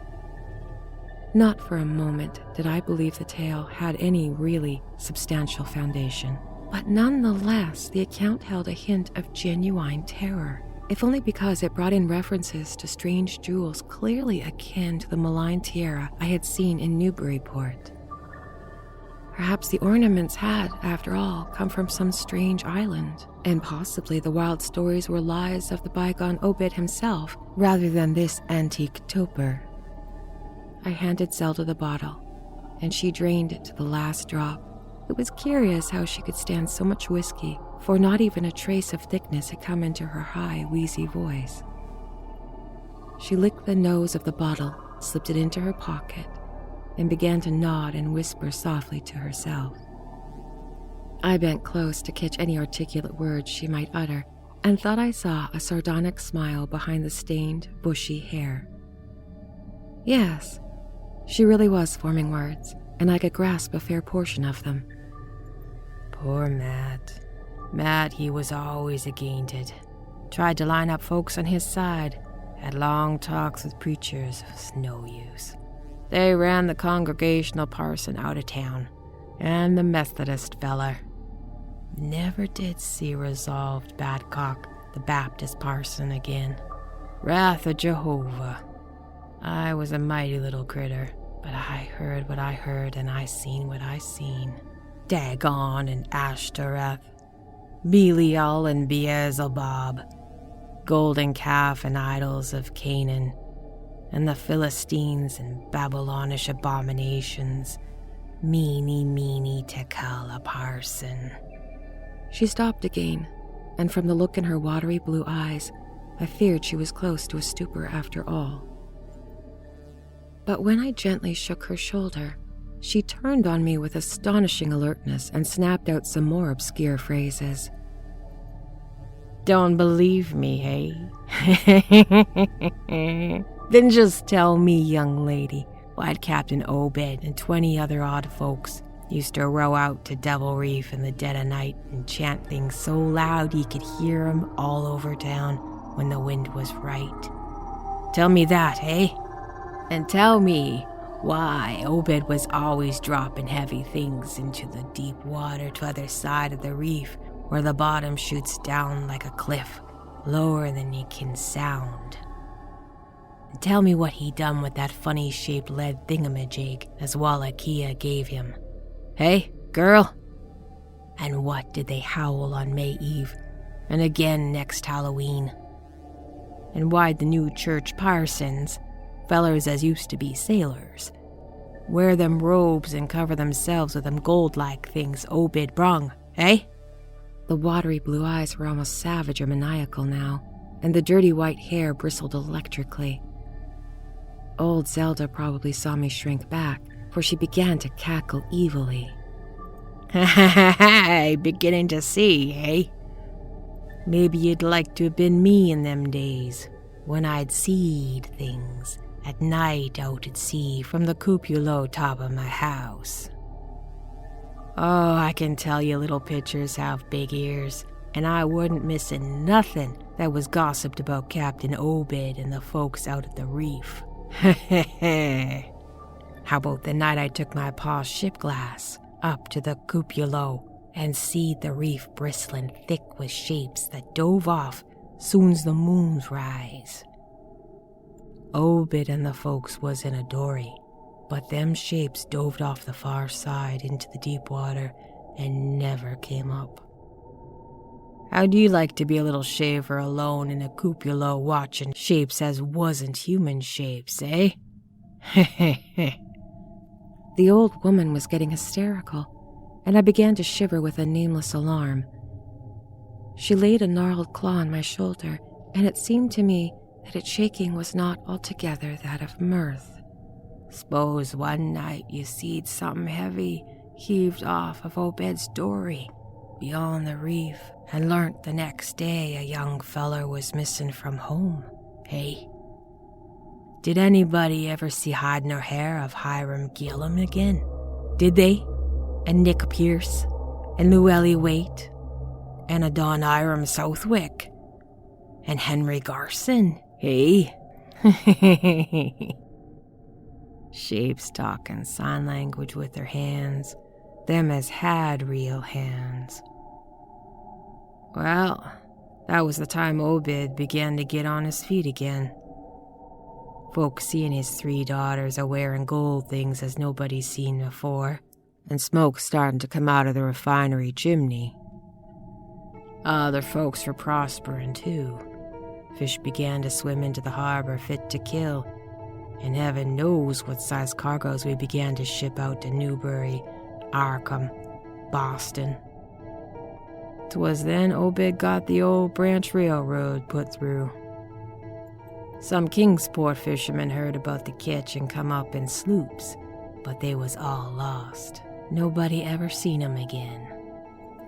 And just then our folks organized the Esoteric Order of Dagon and bought the Masonic Hall off in Calvary and Commandery for it. Matt Elliott was a Mason, and he gained the selling, but he dropped out of sight just then.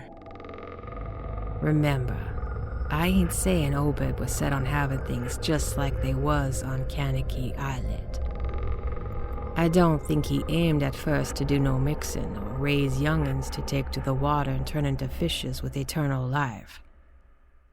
He wanted them gold things and was willing to pay heavy, and I guess others was satisfied for a while. Come 46 and the town had done some looking and thinking for itself.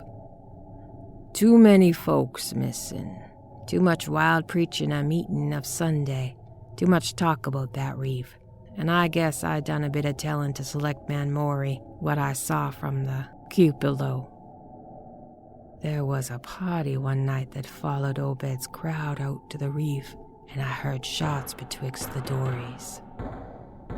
Next day, Obed and 32 others was in jail, and everybody wondering just what was afoot and just what charging them could be got to hold. God, if anybody had looked ahead, a couple of weeks later, when nothing had been thrown into the sea for that long. Zelda was showing signs of fright and exhaustion, and I let her keep silence for a while, though glancing apprehensively at my watch. The tide had turned and was coming in now, and the sound of the waves seemed to rouse her. I was glad of that tide, for at high water the fishy smell might not be so bad. Again I strained to hear her whispers. That awful night. I seed 'em. I was up in the cupola. Hordes of 'em, swarms of them. All over the reef, swimming up the harbor to the Monoxet. God, what happened in the streets of Innsmouth that night. They rattled our door. Pa wouldn't open. He climbed out the kitchen window with his musket to find Selectman Maury and see what he could do. Mounds of dead and dying, shots and screams, shouting in the old square and in the town square and the new church green. Jail throwed open, proclamation, treason. Called it a plague when folks came and found half our people missing. Nobody left but them that would join in with Obed and them things, or else keep quiet. Never heard of my pa no more. The old woman was panting and perspiring profusely. Her grip on my shoulder tightened. Everything cleared up in the morning, but there was traces. Obed kinder takes charge and says things gonna be changed. Others will worship with us at meeting time, and certain houses has to entertain guests.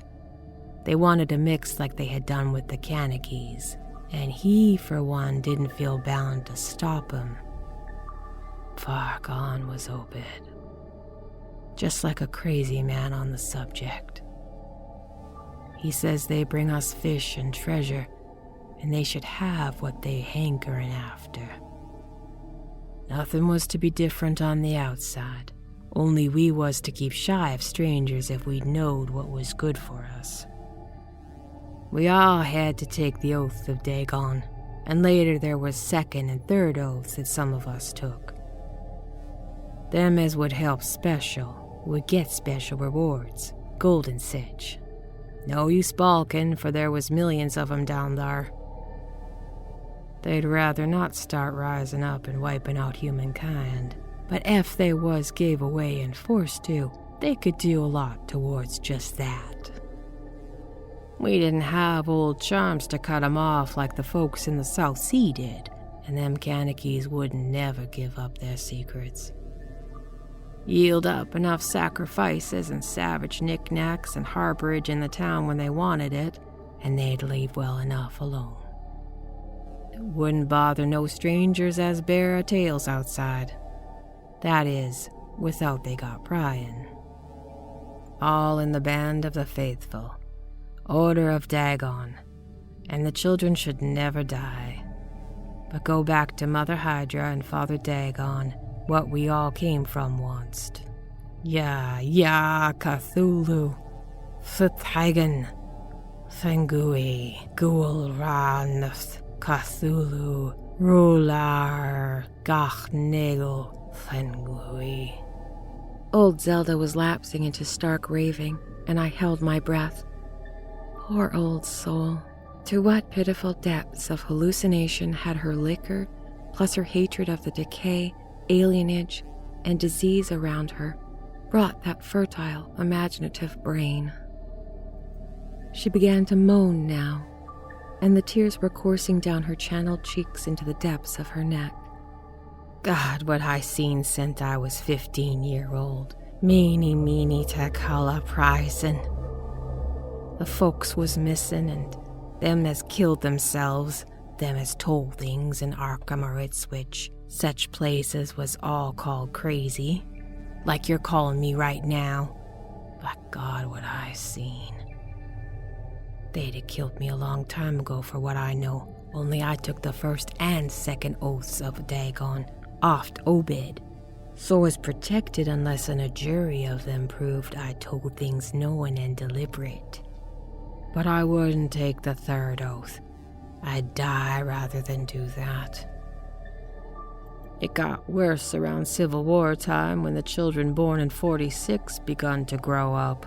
Some of them, that is. I was afeard. I never did no prying after that awful night, and never see one of them close to in all my life. That is, never no full-blooded one. I went to war, and if I had any guts or sense, I'd never come back, but settled away from here. But folks wrote me things ain't so bad. That, I suppose, was because government draftmen was in town after 63. After the war, it was just as bad again.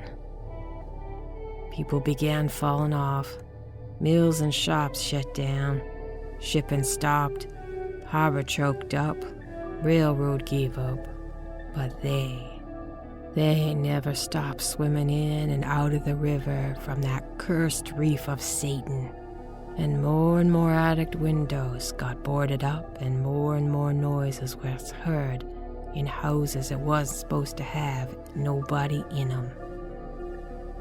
Folks outside have their stories about us. I suppose you've heard plenty of 'em seeing the questions ye asked.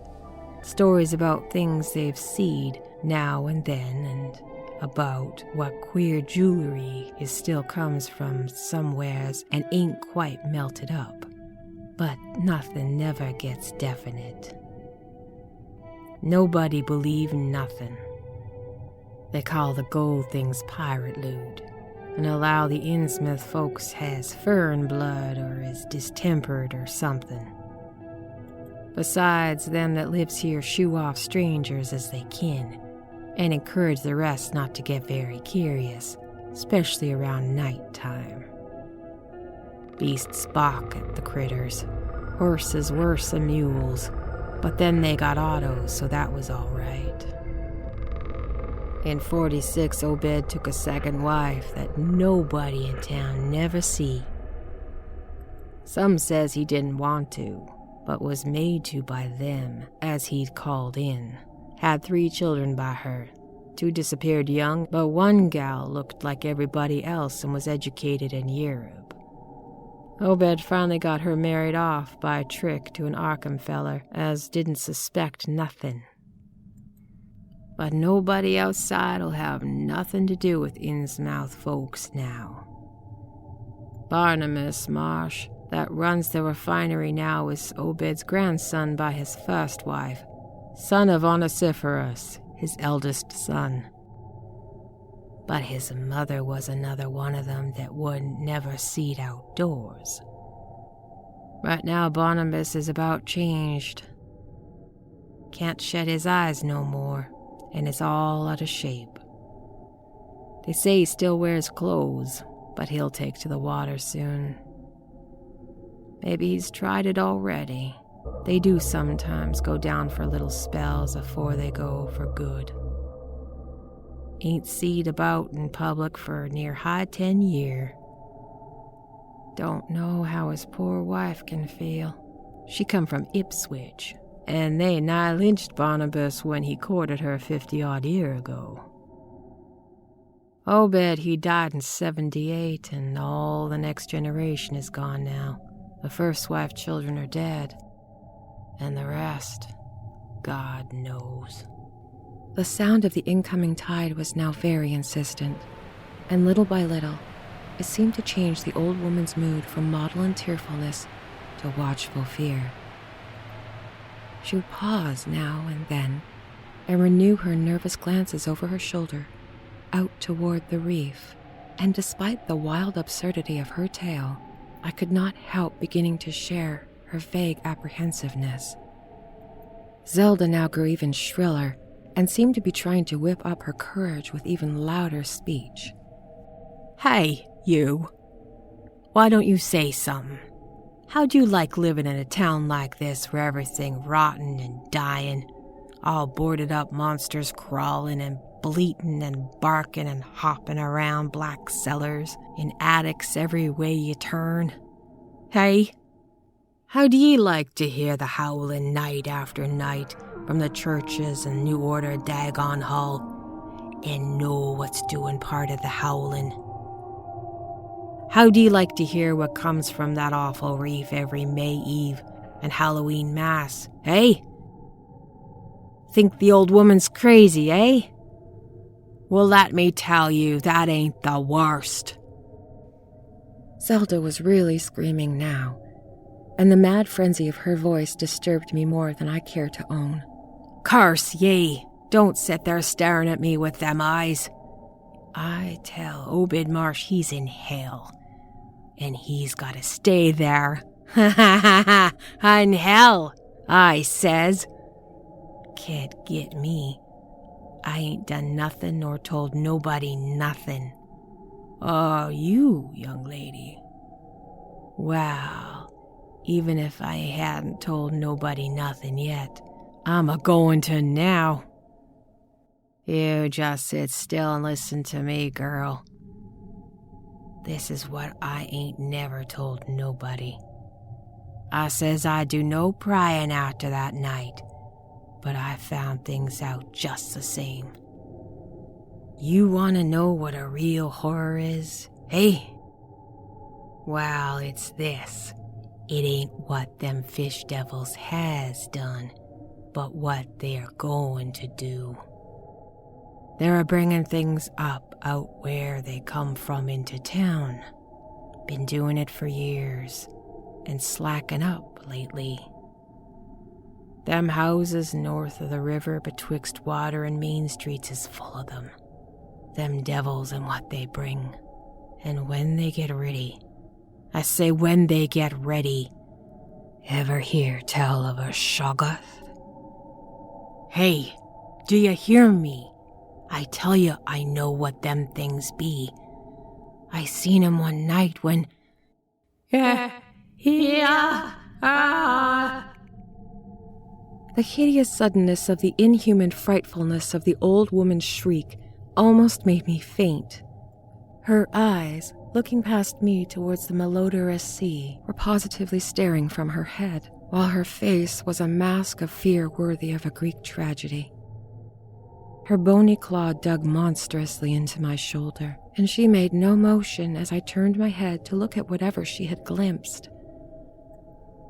There was nothing that I could see, only the incoming tide, and perhaps one set of ripples more local than the long-flung line of breakers. But now Zelda was shaking me, and I turned back to watch the melting of that fear-frozen face into a chaos of twitching lids and mumbling gums. Presently her voice came back, albeit as a trembling whisper. "Get out of here. Get out of here. They seen us. Get out for your life. Don't wait for nothing. They know now. Run for it. Quick. Out of this town." Another wave dashed against the loosening masonry of the bygone wharf and changed the mad ancient's whisper to another inhuman, blood-curdling scream. "Ia! Ah!" Before I could recover my scattered wits, she relaxed her clutch on my shoulder and dashed wildly inland toward the street, reeling northward around the ruined warehouse wall.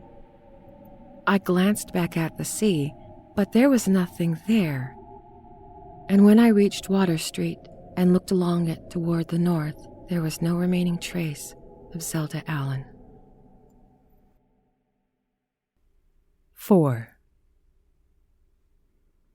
I can hardly describe the mood in which I was left by this harrowing episode, an episode at once mad and pitiful, grotesque and terrifying. The grocery boy had prepared me for it, yet the reality left me none the less bewildered and disturbed. Puerile though the story was, old Zelda's insane earnestness and horror had communicated to me a mounting unrest which joined with my earlier sense of loathing for the town and its blight of intangible shadow. Later, I might sift the tale and extract some nucleus of historic allegory. Just now, I wish to put it out of my head. The hour had grown perilously late. My watch said 7:15, and the Arkham bus left Town Square at 8, so I tried to give my thoughts as neutral and practical a cast as possible, meanwhile walking rapidly through the deserted streets of gaping roofs and leaning houses towards the hotel where I had checked my valise and would find my bus. Though the golden light of late afternoon gave the ancient roofs and decrepit chimneys an air of mystic loveliness and peace, I could not help glancing over my shoulder now and then. I would surely be very glad to get out of malodorous and fear-shadowed Innsmouth, and wish there was some other vehicle than the bus driven by that sinister-looking fellow sergeant. Yet I did not hurry too precipitately, for there were architectural details worth viewing at every silent corner, and I could easily, I calculated, cover the necessary distance in half an hour. Studying the grocery youth's map and seeking a route I had not traversed before, I chose Marsh Street instead of State for my approach to Town Square. Near the corner of Falls Street, I began to see scattered groups of furtive whisperers, and when I finally reached the square, I saw that almost all of the loiterers had congregated around the door of the Gillam house. It seemed as if many bulging, watery, unwinking eyes looked at me oddly as I claimed my valise in the lobby, and I hoped none of these unpleasant creatures would be my fellow passengers on the coach. The bus, rather early, rattled in with 3 passengers somewhat before 8, and the evil-looking fellow on the sidewalk muttered a few indistinguishable words to the driver.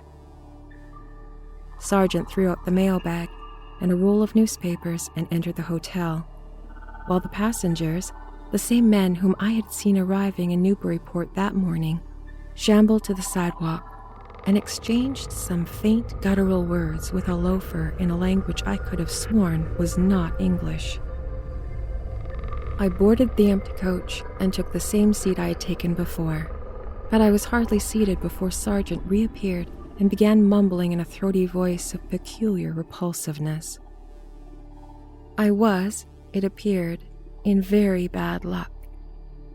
There had been something wrong with the engine, despite the excellent time made from Newburyport, and the bus could not complete the journey to Arkham. No, it could not possibly be repaired that night, nor was there any other way of getting transportation out of Innsmouth, either to Arkham or elsewhere. Sergeant was sorry, but I would have to stop over at the Gillam. Probably the clerk would make the price easy for me, but there was nothing else to do.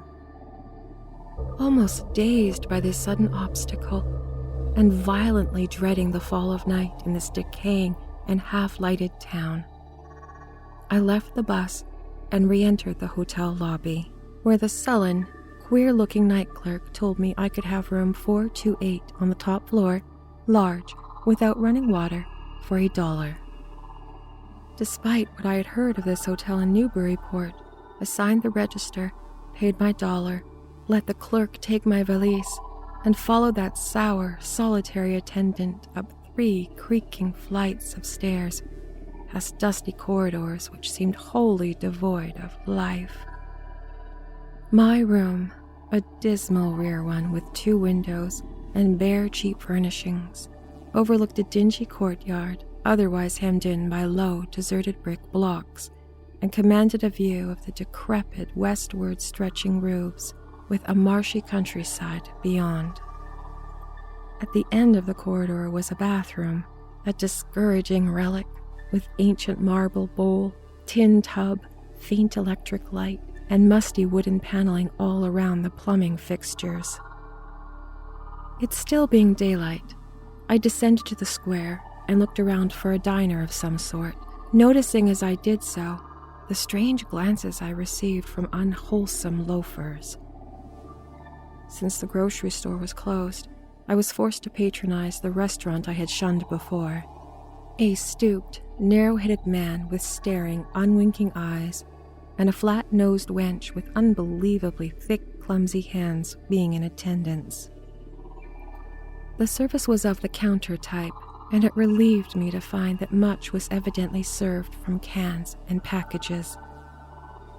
A bowl of vegetable soup with crackers was enough for me, and I soon headed back to my cheerless room at the Gillam, getting an evening newspaper and a fly-specked magazine from the evil-visaged clerk at the rickety stand beside his desk. As twilight deepened, I turned on the one feeble electric bulb over the cheap iron-framed bed and tried as best I could to continue reading what I had begun. I felt it advisable to keep my mind wholesomely occupied, for it would not do to brood over the abnormalities of this ancient, light-shadowed town while I was still within its borders.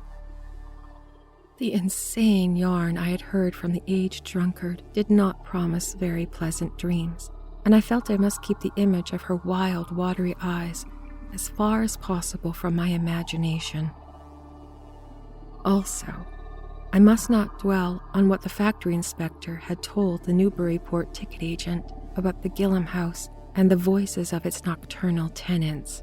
Not on that, nor on the face beneath the tiara in the black church doorway, the face for whose horror my conscious mind could not account. It would have perhaps been easier to keep my thoughts from disturbing topics had the room not been so gruesomely musty. As it was, the lethal mustiness blended hideously with the town's general fishy odor and persistently focused one's fancy on death and decay. Another thing that disturbed me was the absence of a bolt on the door of my room. One had been there, as marks clearly showed, but there were signs of recent removal. No doubt it had become out of order, like so many other things in this decrepit edifice. In my nervousness, I looked around and discovered a bolt on the clothes press, which seemed to be of the same size, judging from the marks, as the one formerly on the door. To gain a partial relief from the general tension, I busied myself transferring this hardware to the vacant place with the aid of a handy 3-in-1 device, including a screwdriver, which I kept on my keyring. The bolt fitted perfectly, and I was somewhat relieved when I knew I could shoot it firmly upon retiring. Not that I had any real apprehension of its need, but that any symbol of security was welcome in an environment of this kind. There were adequate bolts on the 2 lateral doors to connecting rooms, and these I proceeded to fasten. I did not undress, but decided to read till I was sleepy, and then lie down with only my coat, collar, and shoes off. Taking a pocket flashlight from my valise, I placed it on my skirt so that I could read my watch if I woke up later in the dark. Drowsiness, however, did not come, and when I stopped to analyze my thoughts, I found to my disquiet that I was really unconsciously listening for something which I dreaded, but I could not name. That inspector's story must have worked on my imagination more deeply than I had suspected.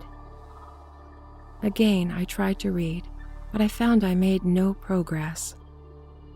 After a time, I seemed to hear the stairs and corridors creak at intervals, as if with footsteps, and I wondered if the other rooms were beginning to fill up.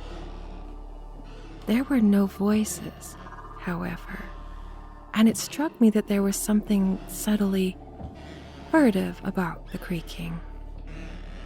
I did not like it, and debated whether I had better try to sleep at all. This town had some queer people, and there had undoubtedly been several disappearances. Was this one of those inns where travelers were slain for their money? Surely I had no look of excessive prosperity. Or were the townsfolk really so resentful about curious visitors? Had my obvious sightseeing, with its frequent map consultations, aroused unfavorable notice?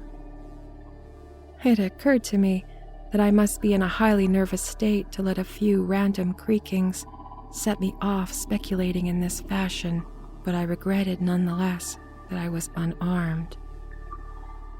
At length, feeling a fatigue which had nothing of drowsiness in it, I bolted my newly outfitted hall door, turned off the light, and threw myself down on the hard, uneven bed, coat, collar, and shoes and all. In the darkness, every faint noise of the night seemed magnified, and a flood of doubly unpleasant thoughts swept over me. I was sorry I had put out the light, yet was too tired to rise and turn it on again. Then, after a long, dreary interval, and prefaced by a fresh creaking of stairs and corridor, there came that soft, damnably unmistakable sound which seemed like a malign fulfillment of all of my apprehensions. Without the least shadow of a doubt, the lock on my hall door was being tried, cautiously, furtively, tentatively, with a key. My sensations upon recognizing this sign of actual peril were less rather than more tumultuous because of my previous vague fears. I had been, albeit without definite reason, instinctively on my guard, and that was to my advantage in the new and real crisis, whatever it might turn out to be. Nevertheless, the change in menace from vague premonition to immediate reality was a profound shock and fell upon me with the force of a genuine blow. It never once occurred to me that the fumbling might be a mere mistake. Malign purpose was all I could think of, and I kept deathly quiet, awaiting the would-be intruder's next move. After a time, the cautious rattling ceased, and I heard the room to the north entered with a passkey. Then, the lock to the connecting door to my room was softly tried. The bolt held, of course, and I heard the floor creak as the prowler left the room. After a moment there came another soft rattling, and I knew the room to the south of me was being entered. Again the furtive trying of the bolted connecting door, and again the receding creaking. This time, the creaking went along the hall and down the stairs, so that I knew the prowler had realized the bolted condition of my doors and was giving up his attempt for a greater or lesser time, as the future would show. The readiness with which I fell into plan of action proves that I must have been subconsciously fearing some menace and considering possible avenues of escape for hours. From the first, I felt the unseen fumbler meant a danger not to be met or dealt with, but only to be fled from as precipitately as possible. The one thing to do was to get out of the hotel alive as quickly as I could, and through some other channel other than the front stairs and lobby. Rising softly and throwing my flashlight on the switch, I sought to light the bulb over my head in order to choose and pocket some belongings for a swift, valise-less flight. Nothing, however, happened, and I saw that the power had been cut off. Clearly, some cryptical evil movement was afoot on a large scale. Just what, I could not say. As I stood pondering with my hand on the now useless switch, I heard a muffled creaking on the floor below and thought I could barely distinguish voices in conversation. A moment later, I felt less sure the deeper sounds were voices, since the apparent hoarse barkings and loose syllable croakings bore so little resemblance to recognized human speech. Then, I thought with renewed force of what the factory inspector had heard in the night in this moldering, pestilential building. Having filled my pockets with the flashlight's aid, I put on my hat and tiptoed to the windows to consider chances of descent. Despite the state's safety regulations, there was no fire escape on this side of the hotel, and I saw that my windows commanded only a sheer 3-story drop to the cobbled courtyard. On the right and left, however, some ancient brick business blocks abutted on the hotel, their slant roofs coming up to a reasonable jumping distance from my 4th-story level. To reach either of these lines of buildings, I would have to be in a room 2 doors from my own, in one case on the north and in the other case on the south, and my mind instantly set to work calculating the chances I had of making the transfer. I could not, I decided, risk an emergence into the corridor, where my footsteps would surely be heard, and where difficulties entering the desired room would be insuperable. My progress, if it was to be made at all, would be through the less solidly built connecting doors of the rooms, the locks and bolts of which I would have to force violently, using my shoulder as a battering ram whenever they were set against me. This, I thought, would be possible owing to the rickety nature of the house and its fixtures, but I realized I could not do it noiselessly. I would have to count on sheer speed and the chance of getting to a window before any hostile forces became coordinated enough to open the right door toward me with a passkey. My own outer door I reinforced by pushing a bureau against it, little by little, in order to make a minimum of sound. I perceived my chances were very slender and was fully prepared for any calamity. Even getting to another roof would not solve the problem, for there would then remain the task of reaching the ground and escaping the town. One thing in my favor was the deserted and ruinous state of the abutting buildings, and the number of skylights gaping blackly open in each row. Gathering from the grocery boy's map that the best route out of town was southward, I glanced first at the connecting door on the south side of the room.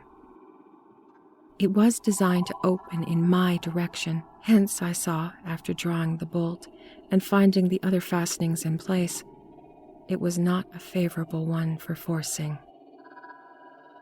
Accordingly, abandoning this route, I cautiously moved the bedstead against it to hamper any attack which might be made later from the next room. The door on the north was hung to open away from me, and this, though a test proved it to be locked or bolted from the other side, I knew this must be my route. If I could gain the roofs of the buildings on Payne Street and descend successfully to the ground level, I might perhaps dart through the courtyard and the adjacent or opposite buildings to Washington or Bates, or else emerge in Payne and edge around southward to Washington. In any case, I would aim to strike Washington somehow and get quickly out of the town square region. My preference would be to avoid Payne, since the fire station there might be open all night.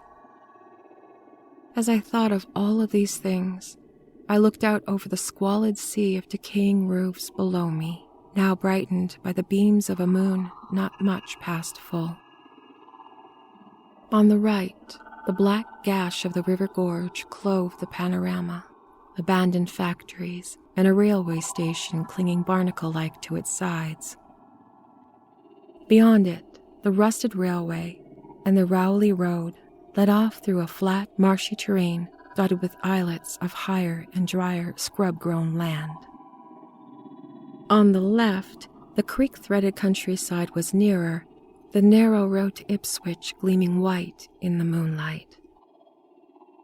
I could not see from my side of the hotel the southward route towards Arkham which I had determined to take. I was irresolutely speculating on when I had better attack the northward door and on how I could least audibly manage it, when I noticed that the vague noises underfoot had given place to a fresh, heavier creaking of the stairs. A wavering flicker of light showed through my transom, and the boards of the corridor began to groan with a ponderous load. Muffled sounds of possible vocal origin approached, and at length a firm knock came at my outer door. For a moment, I simply held my breath and waited. Eternity seemed to lapse, and the nauseous fish odor of my environment seemed to mount suddenly and spectacularly. Then the knocking was repeated, continuously, and with growing insistence. I knew the time for action had come, and forthwith drew the bolt of the northward connecting door, bracing myself for the task of battering it open. The knocking waxed louder, and I hoped its volume would help cover the sounds of my efforts. At last beginning my attempt, I lunged again and again at the thin paneling with my left shoulder, heedless of shock or pain. The door resisted more than I had expected, but I did not give in. And all the while, the clamor at the outer door increased. Finally, the connecting door gave, but with such a crash I knew those outside must have heard. Instantly, the outside knocking became a violent battering, while keys sounded ominously in the hall doors of rooms on both sides of me. Rushing through the newly opened connection, I succeeded in bolting the northerly hall door before the lock could be turned. But even as I did, I heard the hall door of the third room, the one from whose window I had hoped to reach the roof below, being tried with a key pass. For an instant, I felt absolute despair, since my trapping in the chamber with no window egress seemed complete. A wave of almost abnormal horror swept over me, and invested with terrible but unexplainable singularity with the flashlight glimpsed dust prints made by the intruder who had lately tried my door from this room.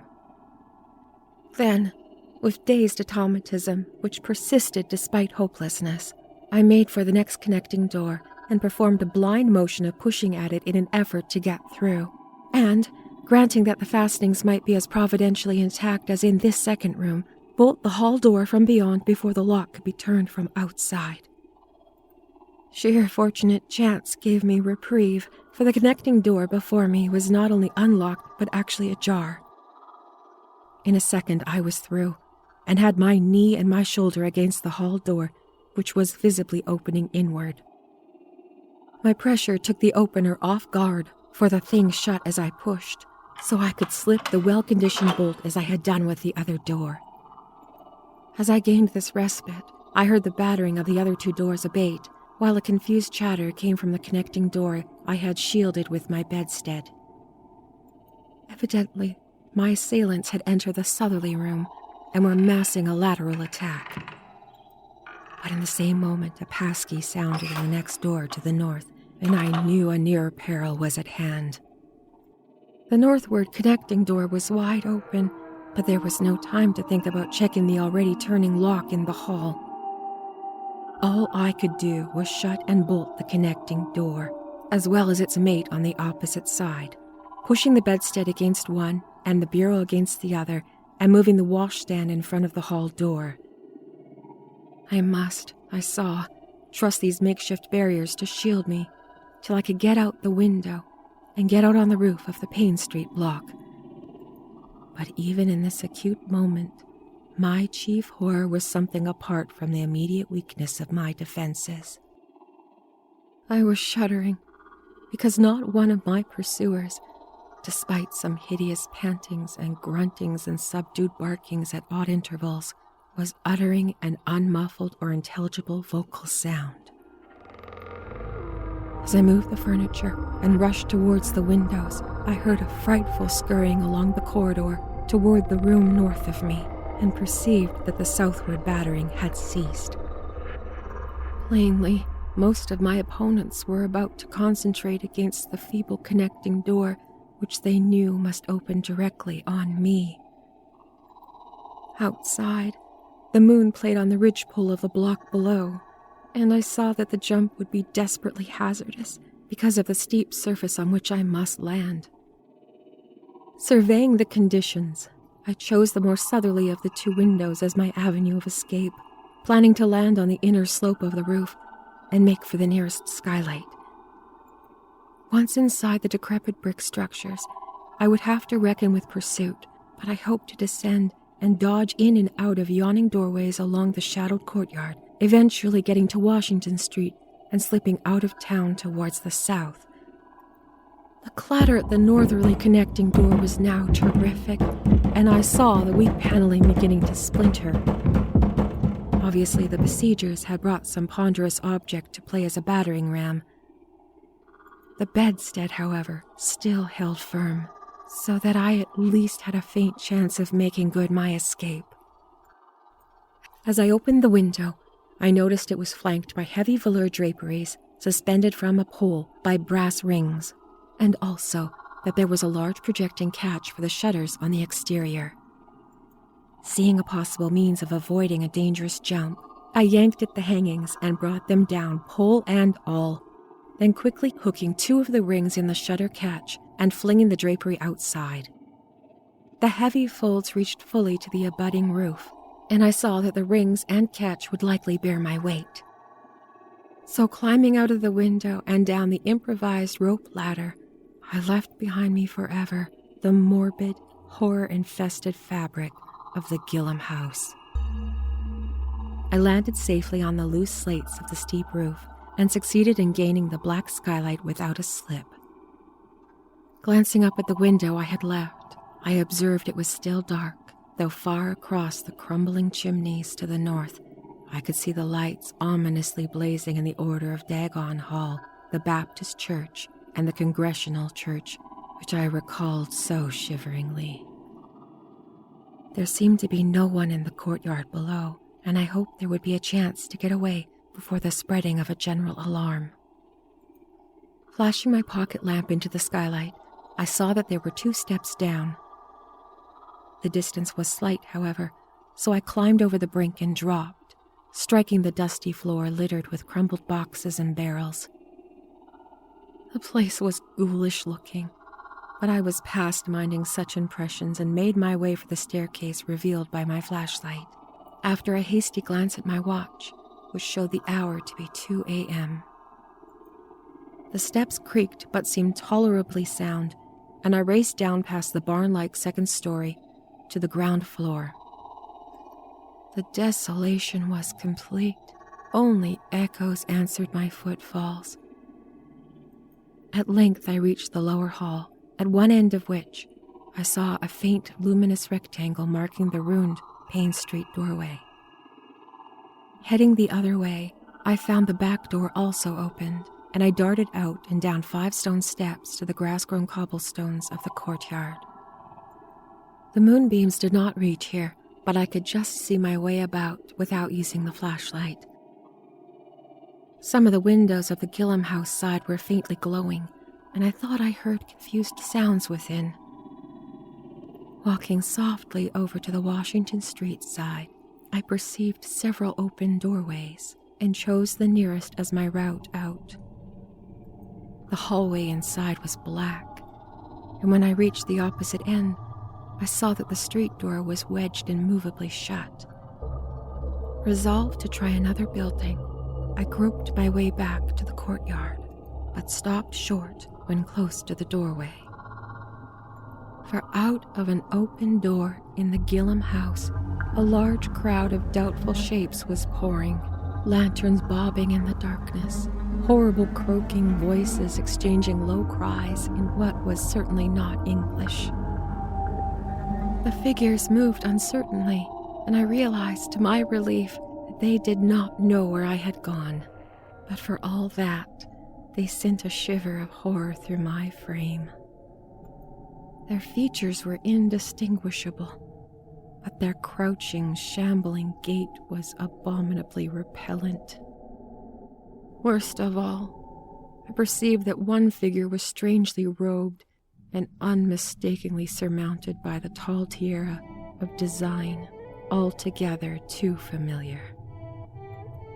As the figure spread through the courtyard, I felt my fears increase. Suppose I could find no egress from this building to the street side. The fishy odor was detestable, and I wondered how I could stand it without fainting. Again groping toward the street, I opened a door off the hall and came upon an empty room with closely shuttered but sashless windows. Fumbling with the rays of my flashlight, I found I could open the shutters, and in another moment had climbed outside and was carefully closing the aperture in its original manner. I was now in Washington Street, and for the moment I saw no living thing nor light save that of the moon. From several directions in the distance, however, I could hear the sound of hoarse voices, of footsteps, and of a curious pattering which did not sound like footsteps. Plainly, I had no time to lose. The points of the compass were clear to me, and I was glad that the streetlights were turned off, as is often the custom in strongly moonlit nights in unprosperous rural regions.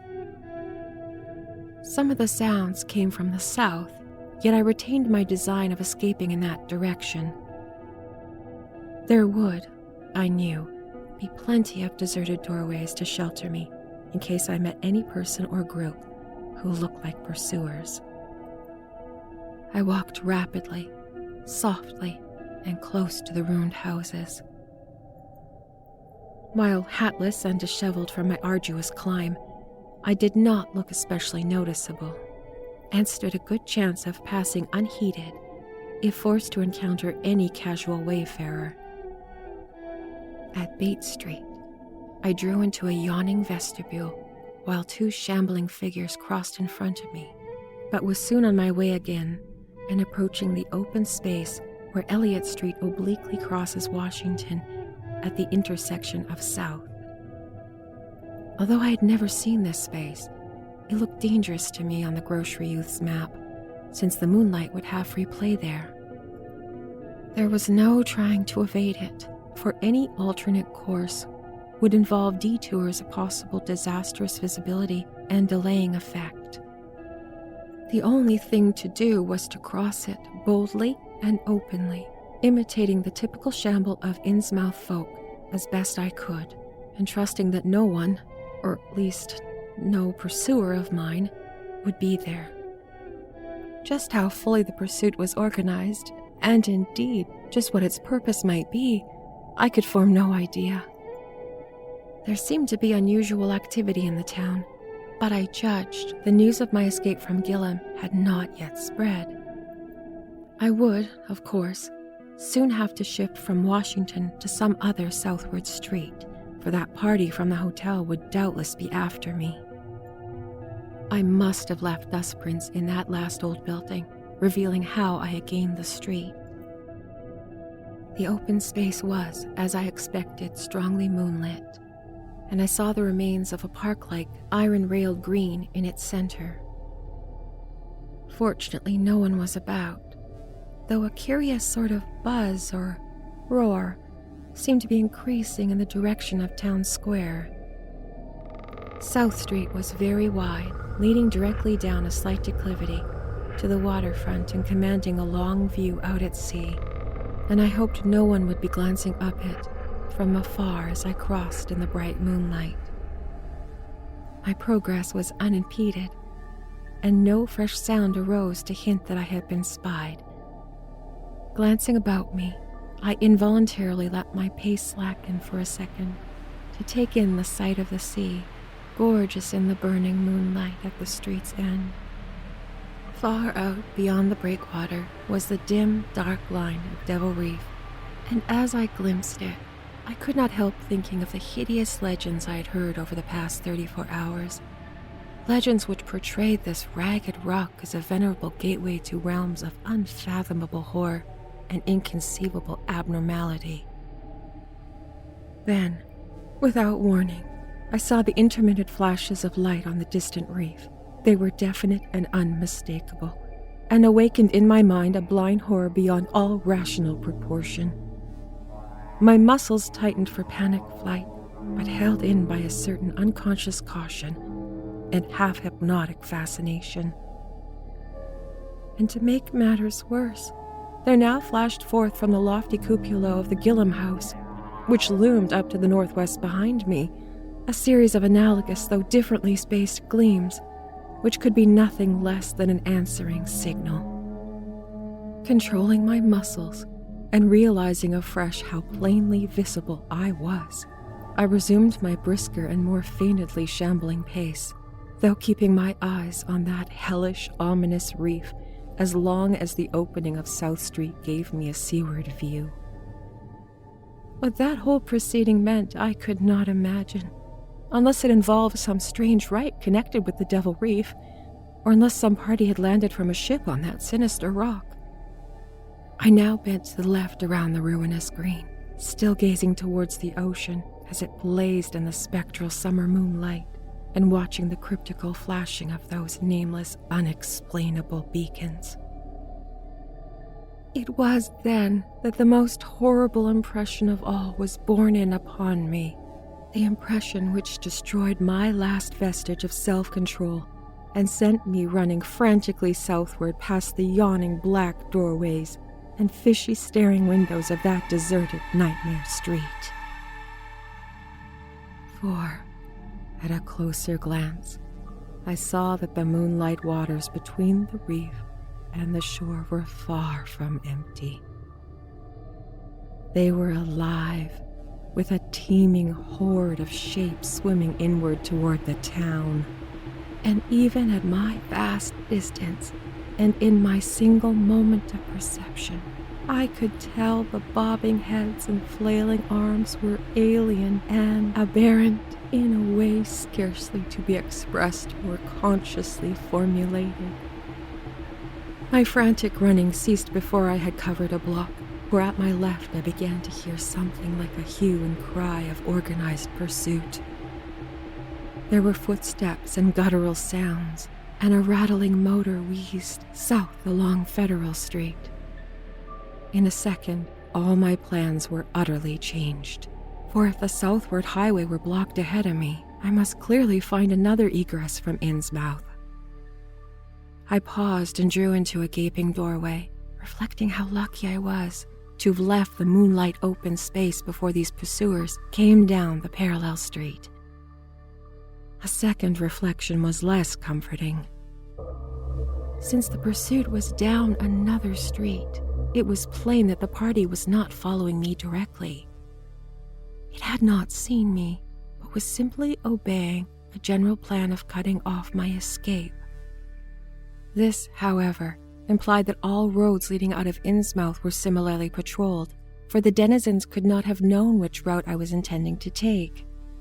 If this were so, I would have to make my retreat across country, away from any road. But how could I do that in view of the marshy and creek-riddled nature of the surrounding region? For a moment, my brain reeled, from both sheer hopelessness and from the rapid increase of the omnipresent fishy odor. Then, I thought of the abandoned railway to Rowley, whose solid line of ballasted weed-grown earth still stretched off to the northwest from the crumbling station at the edge of the river gorge. There was a chance the townsfolk would not think of that, since its briar-choked desertion made it half impassable, and the unlikeliest of all avenues for a fugitive to choose. I had seen it clearly from my hotel window, and knew about how it lay. Most of its earlier length was uncomfortably visible from the Rowley Road, and from high places in the town itself, but one could perhaps crawl inconspicuously through the undergrowth. At any rate, it would form my only chance of deliverance, and there was nothing to do but try it. Drawing inside the hall of my deserted shelter, I once more consulted the grocery boy's map with the aid of the flashlight.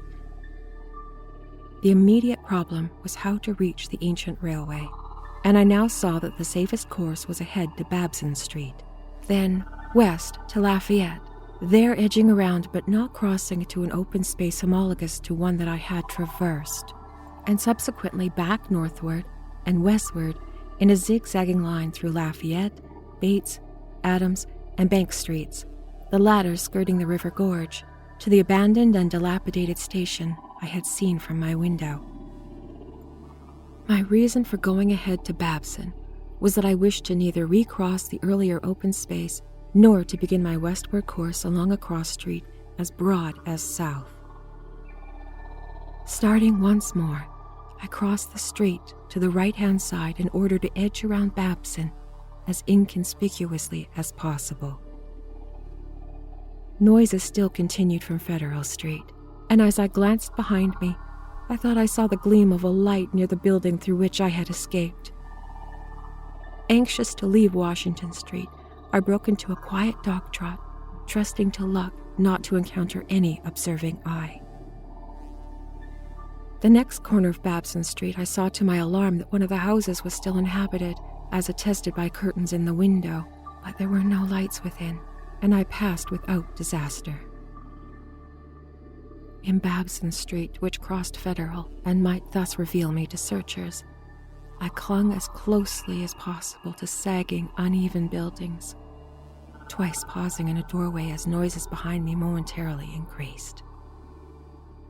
The open space ahead shone wide and desolate under the moon, but my route would not force me to cross it. During my second pause, I began to detect a fresh distribution of vague sounds, and upon looking cautiously out from cover, beheld a motor car darting across the open space, bound outward along Elliott Street, which there intersects both Babson and Lafayette. As I watched, choked by a sudden rise in fishy odor after a short abatement, I saw a band of uncouth, crouching shapes loping and shambling in the same direction, and knew this must be the party guarding the Ipswich Road, since the highway forms an extension of Elliott Street. Two of the figures I glimpsed were in voluminous robes, and one wore a peaked diadem which glistened whitely in the moonlight. The gait of this figure was so odd that it sent a chill through me, for it seemed to me that the creature was almost hopping. When the last of the band was out of sight, I resumed my progress, darting around the corner to Lafayette Street, and crossing Elliott very hurriedly, lest stragglers of that party still be advancing along that thoroughfare. I did hear some croaking and clattering sounds far off towards Town Square, but accomplished my passage without disaster. My greatest dread was in recrossing broad and moonlit South Street with its seaward view, and I had to nerve myself up for the ordeal. Someone might easily be looking, and possible Elliott Street stragglers could not fail to glimpse me from either of 2 points, At the last moment, I decided I better slacken my trot and make the crossing as before in the shambling gait of an average Innsmouth native. When the view of the water again opened out, this time on my right, I was half determined not to look at it at all. I could not, however, resist, but cast a sidelong glance as I carefully and imitatively shambled towards the protecting shadows ahead. There was no ship visible, as I half expected there would be.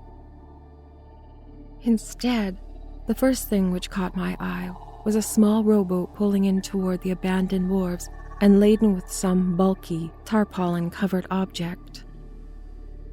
Its rowers, though distantly and indistinctly seen, were of an especially repellent aspect.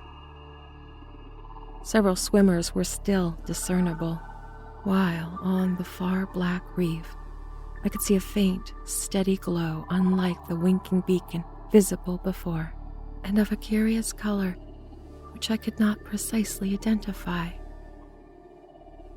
Above the slant roofs ahead and to the right there loomed the tall cupola of the Gillam house, but it was completely dark.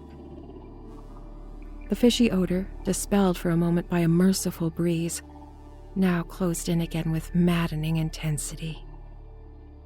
I had not quite crossed the street when I heard a muttering band advancing along Washington from the north. As they reached the broad, open space where I'd had my first disquieting glimpse of the moonlit water, I could see them plainly only a block away, and was horrified by the bestial abnormality of their faces and the dog-like subhumanness of their crouching gait. One man moved in a positively simian way, with long arms frequently touching the ground, while another figure, robed and tiaraed, seemed to progress in an almost hopping fashion. I judged this party to be the one I had seen in Gillam's courtyard, the one, therefore, most closely on my trail. As some of the figures turned and looked in my direction, I was transfixed with fright. It managed to preserve the casual shambling gait I had assumed. To this day, I don't know whether they saw me or not. If they did, my stratagem must have deceived them, for they passed across the moonlit space without varying their course, meanwhile croaking and jabbering in some hateful patois I could not identify. Once more in shadow, I resumed my former dog trot past the leaning and decrepit houses that stared blankly into the night. Having crossed to the western sidewalk, I rounded the nearest corner to Bates Street, where I kept close to the buildings on the southern side. I passed two houses showing signs of habitation, one of which had faint lights in the upper rooms, yet met with no obstacle. As I turned onto Adams Street, I felt measurably safer, but received a shock when a man reeled out of a black doorway directly in front of me. He proved, however, to be hopelessly drunk to be a menace, so that I reached the dismal ruins of Bank Street warehouses in safety. No one was stirring in that dead street beside the river gorge, and the roar of the waterfalls quite drowned out my footsteps. It was a long dog trot to the ruined station, and the great brick warehouse walls around me seemed somehow more terrifying than the fronts of the private houses. At last I saw the ancient arcaded station, or what was left of it, and made directly for the tracks that started from its farther end. The rails were rusty, but mainly intact, and not more than half the ties had rotted away. Walking or running on such a surface was very difficult, but I did my best, and on the whole made very fair time. For some distance the line kept along the gorge's brink, but at length I reached a long covered bridge where it crossed the chasm at a dizzying height. The condition of this bridge would determine my next step. If humanly possible, I would use it. If not, I would have to risk more street wandering and take the nearest intact highway bridge. The vast, barn-like length of the old bridge gleamed spectrally in the moonlight, and I saw the ties were safe for at least a few feet within. Entering, I began to use my flashlight and was almost knocked down by a cloud of bats that flapped past me. About halfway across, there was a perilous gap at the ties, which I feared for a moment would halt me, but in the end I risked a desperate jump, which fortunately succeeded. I was glad to see the moonlight again when I emerged from that macabre tunnel. The old tracks crossed River Street at a grade, and at once veered off into a region increasingly rural and with less and less of Innsmouth's abhorrent fishy odor. Here the dense growth of weeds and briars hindered me and cruelly tore at my clothes, but I was nonetheless glad they were there to give me concealment in case of peril. I knew that much of my route must be visible from Rowley Road. The marshy region began very shortly, and with a single track on a low, grassy embankment where the weedy growth was somewhat thinner.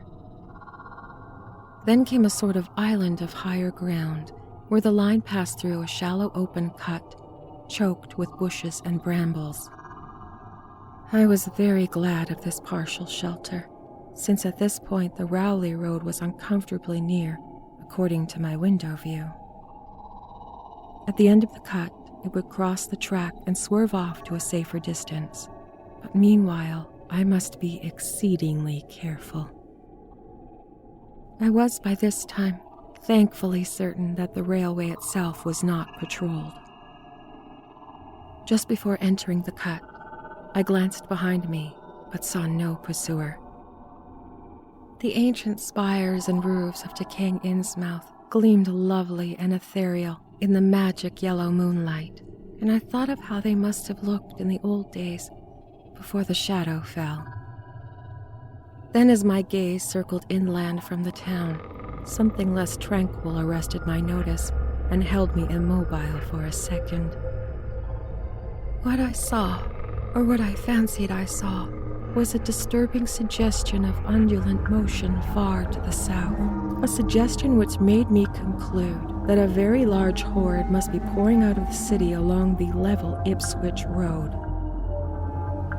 The distance was great, and I could distinguish nothing in detail, but I did not like at all the look of that moving column.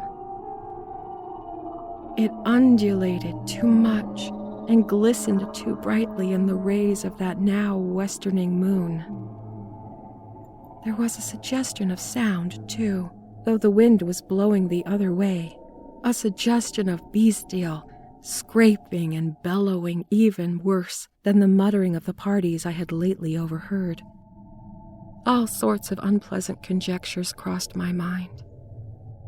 I thought of those very extreme Innsmouth types, said to be hidden in crumbling, centuried warrens near the waterfront.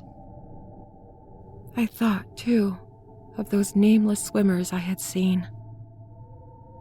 Counting the parties so far glimpsed, as well as those presumably covering the roads, the number of my pursuers must be strangely large for a town as depopulated as Innsmouth. Whence could come the dense personnel of such a column as I now beheld? Did those ancient, unplumbed warrens teem with twisted, uncatalogued, and unsuspected life? Or had some unseen ship indeed landed a legion of unknown outsiders on that hellish reef? Who were they? Why were they there? And if such a column of them was scouring the Ipswich Road, would the patrols on the other roads be likewise augmented? I had entered the bush-grown cut and was struggling along at a very slow pace when that damnable fishy odor again waxed dominant. Had the wind suddenly changed eastward so that it blew in from the sea over the town? It must have, I concluded, since I now began to hear shocking guttural murmurs from that hitherto silent direction. There was another sound, too, a kind of wholesale, colossal flopping or pattering, which somehow called up images of the most detestable sort. It made me think illogically of that unpleasant undulating column on the far-off Ipswich road. And then both stench and sounds grew stronger, so that I paused, shivering and grateful for the cut's protection. It was here, I recalled, that the Rowley Road grew so close to the railway before crossing westward and diverging. Something was coming along the road, and I must lie low till its passage and vanishment in the distance. Thank heaven these creatures employed no dogs for tracking, though perhaps that would have been impossible amidst the omnipresent regional odor. Crouched in the bushes of the sandy cleft, I felt reasonably safe, even though I knew the searchers would have to cross the track in front of me, not much more than 100 yards away. I would be able to see them, but they could not, except by malign miracle, see me. All at once I dreaded to look at them as they passed. I saw the close, moonlit space where they would surge by, and had curious thoughts about the irredeemable pollution of that space. They would perhaps be the worst of all Innsmouth types, something one would care not to remember. The stench waxed overpowering, and the noises swelled to a bestial babble of croaking and baying and barking without the least suggestion of human speech. Were these indeed the voices of my pursuers? Did they have dogs after all? So far I had seen none of the lower animals in Innsmouth. That flopping or pattering was monstrous. I could not look upon the degenerate creatures responsible for it. I would keep my eyes shut till the sounds receded toward the west. The horde was very close now, the air foul with their hoarse snarlings, and the ground almost shaking with their alien-rhythmed footfalls. My breath nearly ceased to come, but I put every ounce of willpower into the task of holding my eyelids down.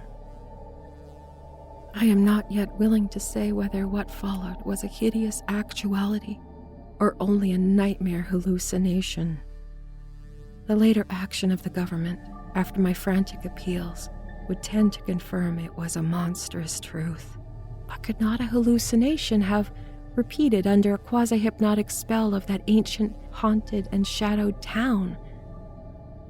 Such places have strange properties, and the legacy of insane legend might well have acted more on a human imagination amidst those dead, stench-cursed streets and huddles of rotting roofs and crumbling steeples. Is it not possible that a germ of actual contagious madness lurks in the depths of that shadow over Innsmouth?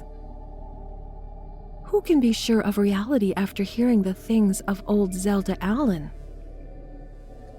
The government men never found poor Zelda, and have no conjectures to make as to what became of her. Where does the madness leave off, and the reality begin?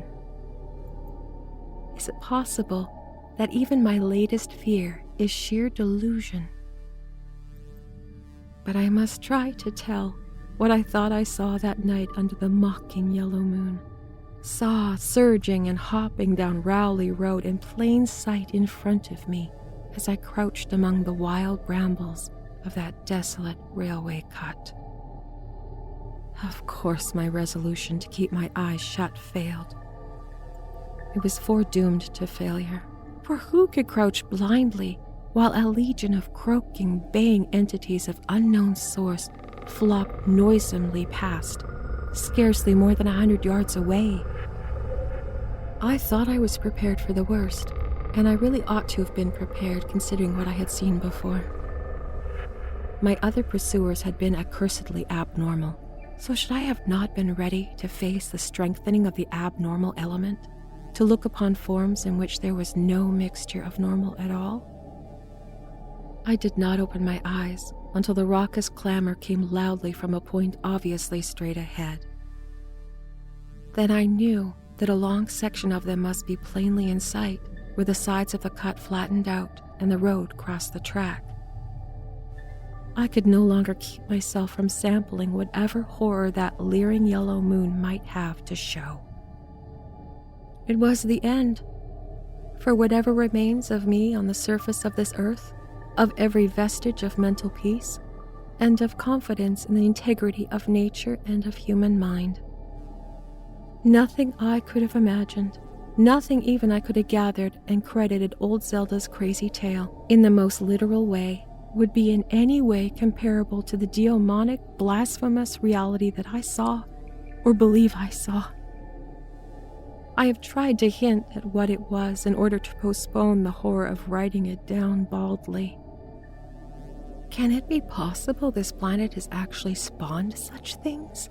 That human eyes have truly seen, as objective flesh, that man hitherto known only in febrile fantasy and tenuous legend?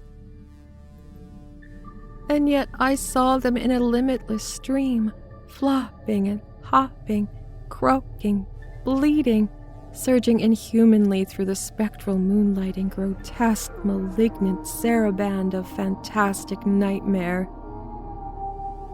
And some of them had tall tiaras of that nameless whitish gold metal, and some were strangely robed, and the one who led the way was clad in a ghoulish humped black coat with striped trousers, and a man's felt hat perched on the shapeless thing that answered for a head. I think their predominant color was grayish-green, though they all had white bellies. They were mostly shiny and slippery, and the ridges of their backs were scaly. Their forms vaguely suggested anthropoid, while their heads were the heads of fish, with prodigious bulging eyes that never closed. At the sides of their necks were palpitating gills, and their long paws were webbed. They hopped irregularly, sometimes on 2 legs and sometimes on 4. I was somehow glad they had no more than 4 limbs. Their croaking, baying voices, clearly used for articulate speech, held all the dark shades of expression which their staring faces lacked. But for all their monstrousness, they were not unfamiliar to me. I knew too well what they must be, for was not the memory of that evil tiara in Newburyport still fresh? They were the blasphemous fish frogs of nameless design, living and horrible, and as I saw them, I knew also what that humped, tiaraed priest in the black church basement had so fearsomely reminded me. Their number was past guessing, and it seemed to me that there were limitless swarms of them, and certainly my momentary glimpse could have shown only the least fraction. In another instant, everything was blotted out by the merciful fit of fainting, the first I had ever had. 5. It was a gentle daylight rain that awakened me from my stupor in the brush-grown railway cut, and when I staggered out to the roadway ahead, I saw no trace of prints in the fresh mud. Fishy odor, too, was gone. Innsmouth's ruined roofs and toppling steeples loomed up grayly toward the southeast, but not a living creature did I spy in all the desolate salt marshes around. My watch was still going and told me the hour was past noon. The reality of what I had been through was highly uncertain in my mind, but I felt something hideous lay in the background. I must get away from the evil-shadowed Innsmouth, and I accordingly began to test my cramped and weary powers of locomotion. Despite weakness, hunger, horror, and bewilderment, I found myself after a long time able to walk, so started slowly along the mud road to Rowley. Before evening, I was in the village, getting a meal and providing myself with presentable clothes. I caught the night train to Arkham, and the next day talked long and earnestly with government officials there, a process I later repeated in Boston. The main result of these colloquies the public is now familiar, and I wish, for normalcy's sake, there were nothing more to tell. Perhaps it is madness that is overtaking me, yet a greater horror or greater marvel is reaching out. As may well be imagined, I gave up most of the foreplanned features of the rest of my tour, the scenic, architectural, and antiquarian diversions on which I had counted so heavily.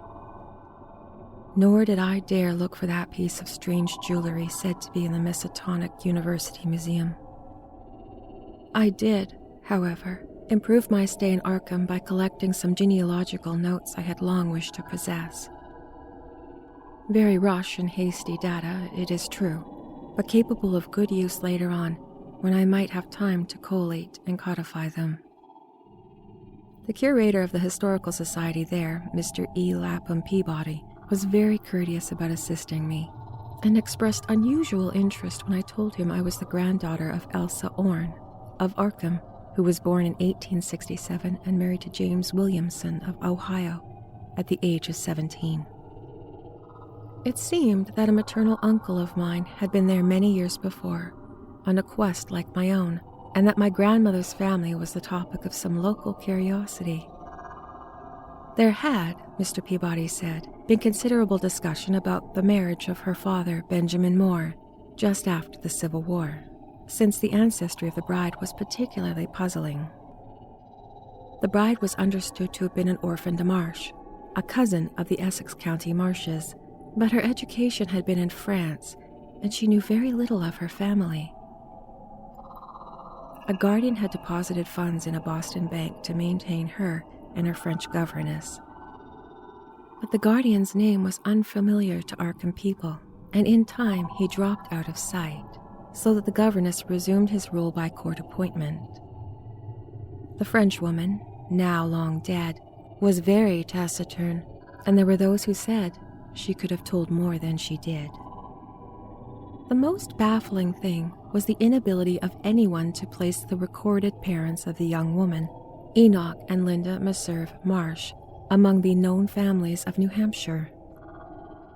Possibly, many suggested, she was the natural daughter of some Marsh of prominence. She certainly had the true Marsh eyes. Most of the puzzling was done after her early death, which took place at the birth of my grandmother, her only child. Having formed some disagreeable impressions connected with the name Marsh, I did not welcome the news that it belonged on my own ancestral tree, nor was I pleased by Mr. Peabody's suggestion that I had true Marsh eyes myself. However, I was grateful for the data which I knew would prove valuable, and took copious notes in the lists of book references regarding the well-documented Orne family. I went directly home to Toledo from Boston, and later spent a month in Maumee, recuperating from my ordeal. In September, I entered Oberlin for my final year, and from then till next June was busy with studies and other wholesome activities, only by occasional official visits from government men in connection with the campaign which my pleas and evidence had started. Around the middle of July, just a year after the Innsmouth experience, I spent a week with my late mother's family in Cleveland, checking some of my new genealogical data, with various notes, traditions, and bits of heirloom material in existence there, and seeing what kind of connected chart I could construct. I did not exactly relish the task, for the atmosphere at the Williamson home always depressed me. There was a strain of morbidity there, and my mother never encouraged my visiting her parents as a child, although she always welcomed her father when he came to Toledo. My Arkham-born grandmother had seemed strange and almost terrifying to me. I do not think I grieved when she disappeared. I was 8 years old then, and it was said that she had wandered off in grief after the suicide of my Uncle Douglas, her eldest son. He had shot himself after a trip to New England, the same trip, no doubt, which had caused him to be recalled at the Arkham Historical Society. This uncle had resembled her, and I never liked him either. Something about the staring, unwinking expression both of them had gave me vague, unaccountable uneasiness. My mother and Uncle Walter had not looked like that. They were like their father, though poor little cousin Lawrence, Walter's son, had been an almost perfect duplicate of his grandmother, before his condition took him to the permanent seclusion of a sanitarium at Canton.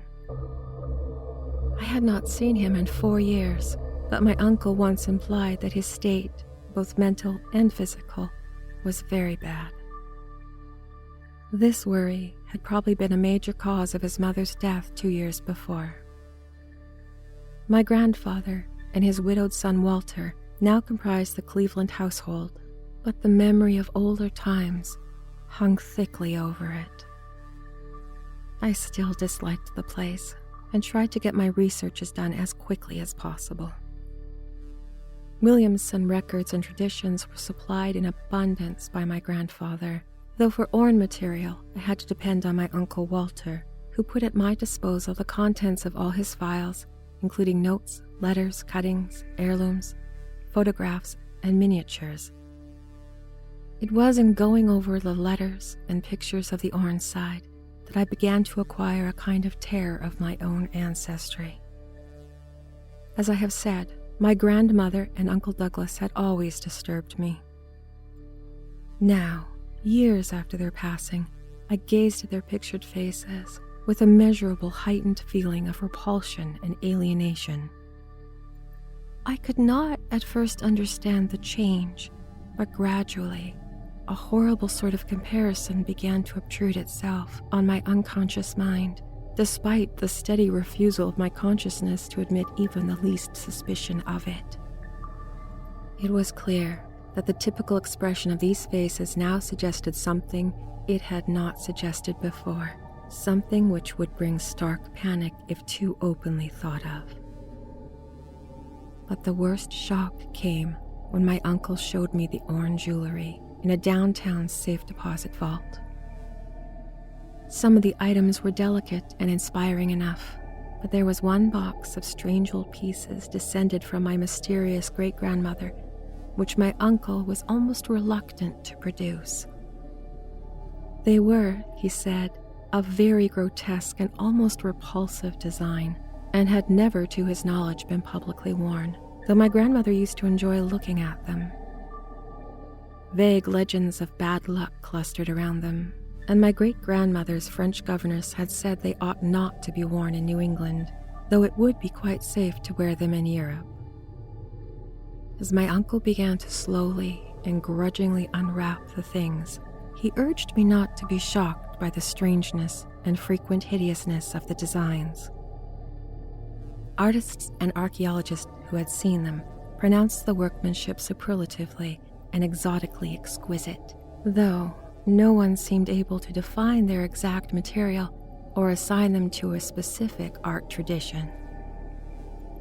There were 2 armlets, a tiara, a kind of pectoral, the latter having in high relief certain figures of almost unbearable extravagance. During this description, I had kept a tight rein on my emotions, but my face must have betrayed my mounting fears. My uncle looked concerned and paused in his unwrapping to study my countenance. I motioned him to continue, which he did with renewed signs of reluctance. He seemed to expect some demonstration when the first piece, the tiara, became visible, but I doubt if he expected quite what actually happened. I did not expect it either, for I thought I was thoroughly forewarned regarding what the jewelry would turn out to be. What I did was to faint silently away, just as I had done in that briar-choked railway cut a year before. From that day on, my life has been a nightmare of brooding and apprehension, nor do I know how much is hideous truth and how much is madness. My great-grandmother had been a Marsh of unknown source whose husband lived in Arkham. Did not old Zelda say that the daughter of Obed Marsh, by a monstrous mother, was married to an Arkham man through a trick? What was it the ancient topper had muttered about the likeness of my eyes to Captain Obed's? In Arkham, too, the curator told me I had true Marsh eyes. Was Obed Marsh my own great-great-grandfather? Who, or what, then was my great-great-grandmother? But perhaps this is all madness. Those whitish gold ornaments might easily have been bought from some Innsmouth sailor by the father of my great-grandmother, whoever he was. And that look in the staring-eyed faces of my grandmother and self-slain uncle might be sheer fancy on my part, sheer fancy, bolstered up by the Innsmouth shadow which had so darkly covered my imagination. But why had my uncle killed himself after an ancestral quest in New England? For more than 2 years, I fought off these reflections with partial success. My father secured me a place in an insurance office, and I buried myself in routine as deeply as possible. In the winter of 1930-31, however, the dreams began. They were very sparse and insidious at first, but increased in frequency and vividness as the weeks went by. Great watery spaces opened up before me, and I seemed to wander through titanic sunken porticos and labyrinths of weedy cyclopean walls with grotesque fishes as my companions.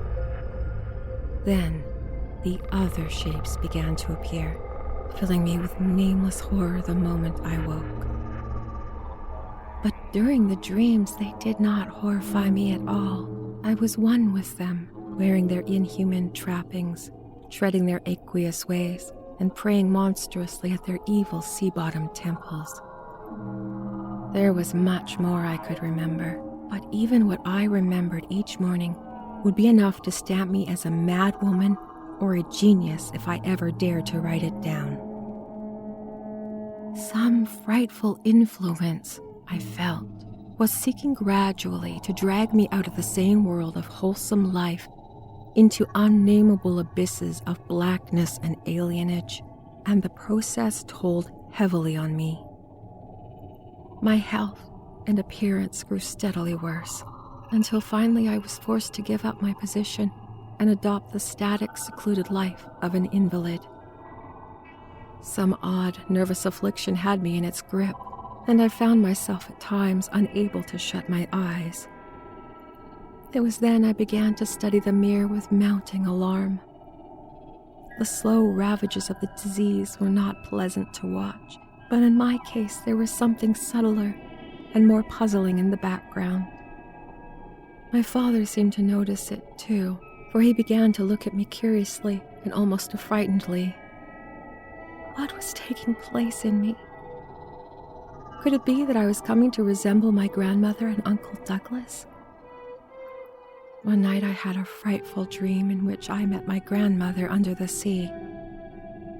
She lived in a phosphorescent palace of many terraces, with gardens of strange leprous corals and grotesque baccarat efflorescences, and welcomed me with a warmth that may have been sardonic.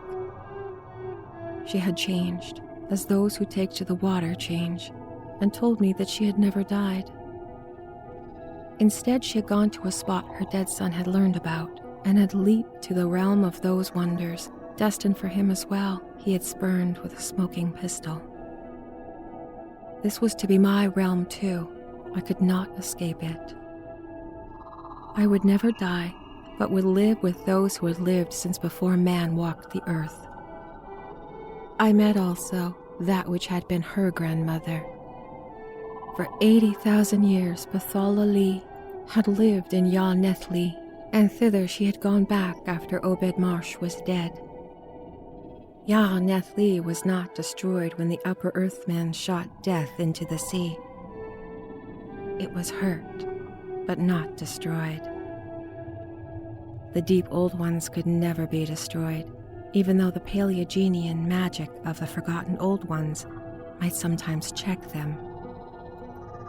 For the present they would rest, but someday, if they remembered, they would rise again for the tribute great Cthulhu craved.